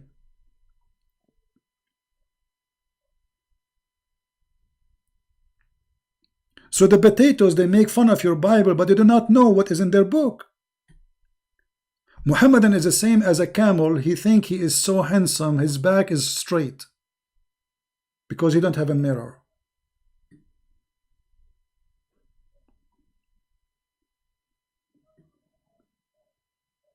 Do you see it? Go and watch the video of Didat making fun of the Bible, teaching that God, he created the sun in Wednesday. And by the way, God in the Bible says, the first thing he said, Let be light, and light was. Which means light exists before he created the sun. Let be light.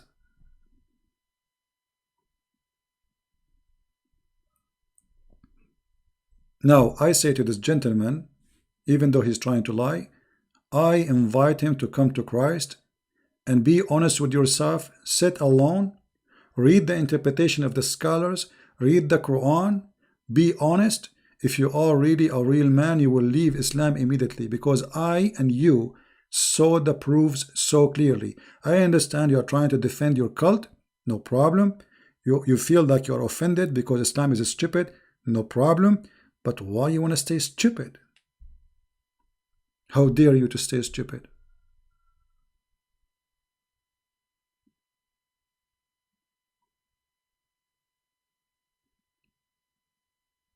Very simple way to prove Islam to be. And look what we learned today from this call. This call is very important, by the way. I want everybody to, because this guy, I think he was going later to tell Mimi Hijab and Farid, called the Christian Prince, and I got him busted.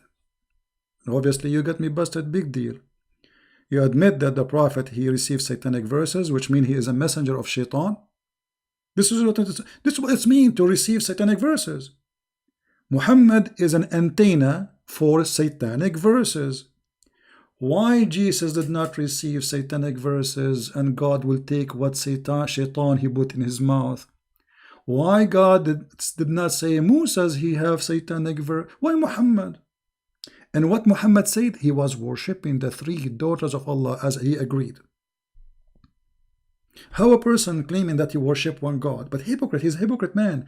When he is with the pagan, he's a pagan. When he is with the Jew, he's a Jew. When he is with the Christian, he's a Christian. When he's with Sabian, he's a Sabian. He's the same as Obama. Obama go to Jerusalem, he wear the hat of the Jews. He go to Egypt, he quote Quran. He go to the African church, he read the Bible and he sing the Bible with them. He go with the atheist, he make fun of the Bible. That is Muhammad.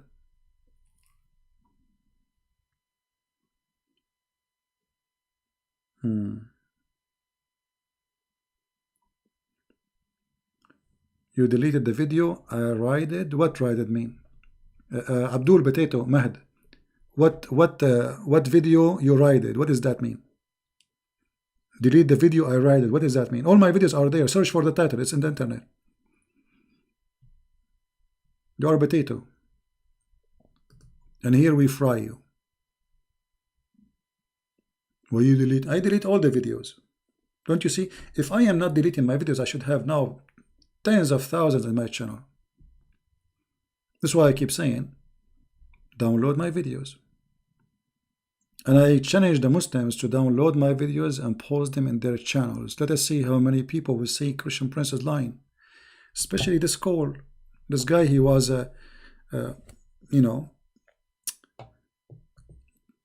thinking that he can do something.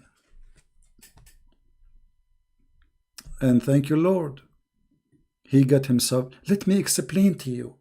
Every star has his own age. Allah, he finished all the stars in one time, you idiot. In one day. What age? In one day. Age what? And what does have to do even with the topic? The question is, when he created the stars, before or after? They have different age, they have different height, some they are youth, some of them they are old.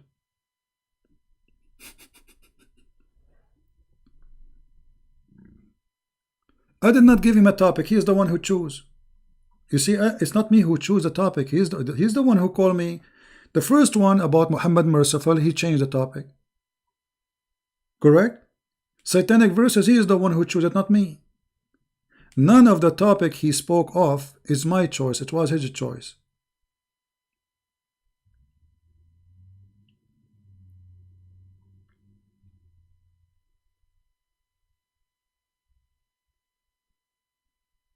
If you are the person who call me and you are prepared with the choices of topic, and this has happened, what if you are not prepared? But you know, I'm so happy that he called me. Actually, I should not hang up on him, but I lost my patient. I can't take it no more. For how long I'm talking? 2 hours with him, and we go back to zero. Which one he created first? And the funny, he insists. It doesn't say then. It doesn't say then. Look, it doesn't say then. It's in front of you. Are you mentally ill?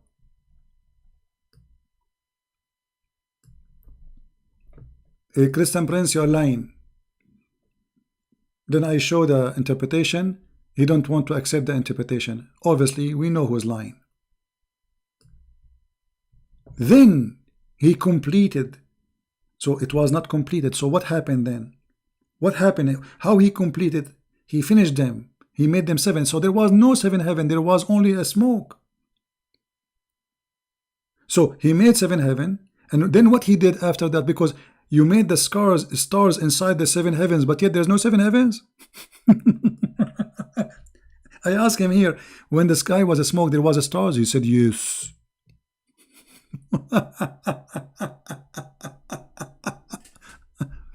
Anyway, guys, I want to say thank you. You see, I lost my day. Look, I have, it's like almost, man, it's almost 3 o'clock now. So I want to say thank you for being here. Please download the videos, because the Muslims, they will fight those videos and they will try to take them down. Download it. All videos I make, any videos, feel free. All my videos are made for you, not for me. I do not need videos. I'm not really interested in them. I made them for you so you guys can learn. Download it and share it. And if you speak the different language, I'll subtitle. You can cut this video from, like, if you want to make just if we can call it a debate, I don't call it. Those are kids. They are kids, literally kids. You see, a person who have knowledge, he will not say what this guy he said. Why? Because denying what the hadith is saying is stupidity. Denying what your prophet is saying is stupidity. I show him Sahih hadith. He don't want to accept it. Al-Bukhari, he don't want to accept it. This is the sign of weakness. You show me the Bible, I don't say I'm not going to accept it. So when they feel that they are under a threat, they go in denial. The threat of Islam being exposed. So suddenly we refuse what Muhammad said. We refuse what Al-Bukhari said. We refuse what At-Tabari, Al-Qurtubi, Al-Jalalain. All of them, they are scumbag. And Christian Prince is a liar.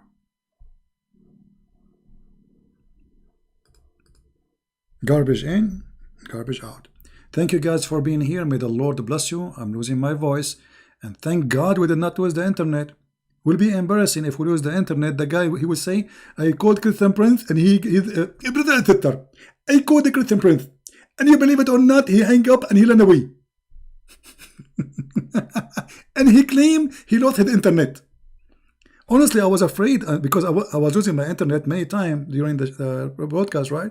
I was afraid I will lose the internet. Then they will go and say, they ran from Christian Prince. Christian Prince, he ran away from me. Run away, run. What a potato cult.